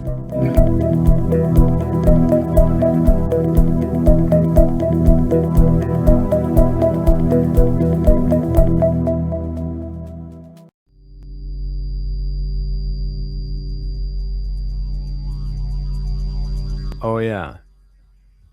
You got to get your books, because we know that you're a big reader, you're an avid reader. You're not watching anime and reading comic books. You read real books as well as all of that stuff. And you got to do that. You just like you do the other stuff without KYC and facial recognition and providing a DNA. So you want to buy some books, okay? So you go to libertyunderattack.com to get all the best books in the world. And you think you're going to do it without KYC, but then you're like, wait, they want a shipping address? What the fuck? Yeah, if you want a paper book, we need to send it somewhere. But anyway, if you don't have a super secret ghost address, fret not, boss, because you can buy any book from Lua in digital form at libertyunderattack.com/digital without giving any identifiable info, but do put a reachable email address for Boomer Rayo2 to send you the books if the checkout flow it breaks for some reason. But wait, it gets even better, because there's this crazy fucking deal called the PAZNIA Radio Network Digital Self-Liberation Bundle XMR Chat Special. You see, the Digital Self-Liberation Bundle normally costs $33.33, which is an amazing deal. But for you special PRN autists listening now, if you go to xmrchat.com/PAZNIA Radio, leave a donation worth 20 USD or more, and say something about Thane and Digital Self-Liberation Bundle, you'll get the Digital Self-Liberation Bundle at no further cost, and I, the great Thane Riddle, will get half your Monero. Now, I know what you're thinking. The PAZNIA Radio Network Digital Self-Liberation Bundle XMR Special. It's 27 syllables long. Is that because there are 27 books in the bundle and 27 hours in the audiobook bundle? Nope. Just a coincidence, you fucking retard conspiracy theorist. Stop talking about it. Stop blowing up the chat. You're going to get banned if you bring this up again. Okay, it's like posting the word Tavistock on Godlike Productions. Okay, you're going to get banned. And anyway, it makes no sense because the XMR chat special gives you another 10 books on top of the other stupid fucking bundle. So it's not even true. It's a crazy deal, folks. Rayo2 has gone crazy. His house burned down. He's I don't know if they ever found that last cat. He's crazy with grief. He doesn't know what he's doing. He's going insane. Okay, he should not be giving you such a good deal, but you have got it. So take advantage of that by sending 20 USD or more worth of Monero at xmrchat.com/PAZNIA Radio and saying something about Thane and the digital book bundle, and leave an email address for Boomer Rayo2 to send you the books at. And you can check the private message checkbox or use the super DMs or whatever so that people don't see the email.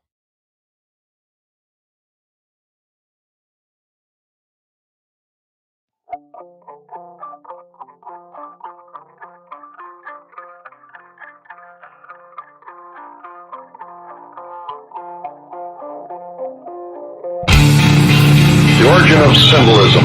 Carlyle said, "It is through symbols that man can consciously or unconsciously live, move, and has his being."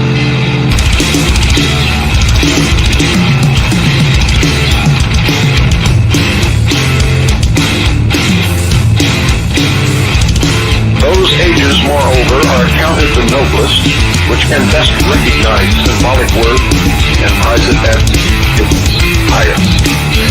You just listened to an opening number called "The Circle of Life." And if you listened to the lyrics, and if you have studied the other symbolism being presented to the American public, especially within the last few years, and escalating exponentially as time goes by, you will recognize much of what you have been seeing and hearing and watching and what has been being inculcated into your subconscious in this text.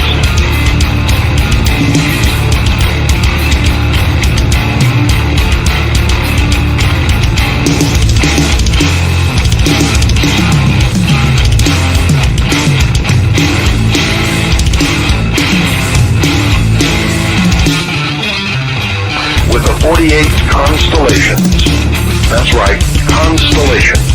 I'm not talking some weird astrology stuff. This is out of the mouths of the occult masters of those who are making a bid for the world.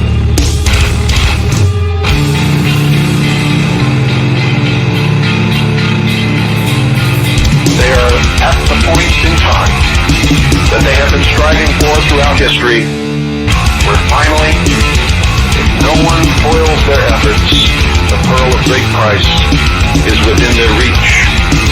All of their machinations have been brought to fruition.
Life is a continuous confrontation with forks in the road.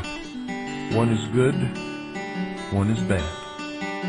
And you could always wander completely off the road altogether and become lost. Totally and completely lost.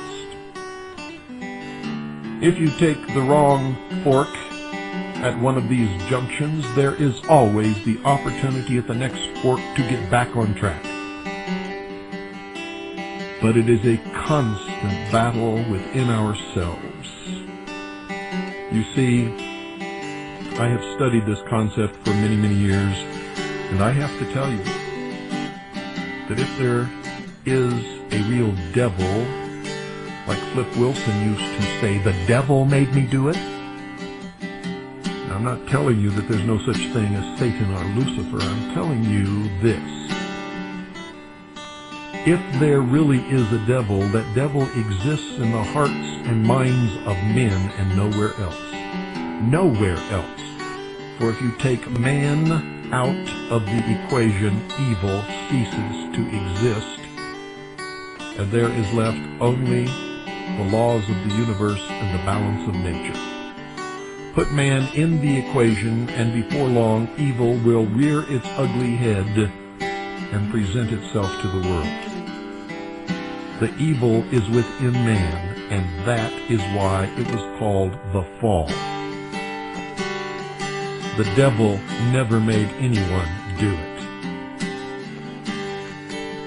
If you do it, you did it yourself because you fell into temptation. For until man once again confronts the real nature of his own condition and of the world around him and accepts full responsibility for his actions without blaming anyone else or any devil, until then we will always be a puppet on the end of someone else's string. And ladies and gentlemen, when that someone pulls that string, we will dance.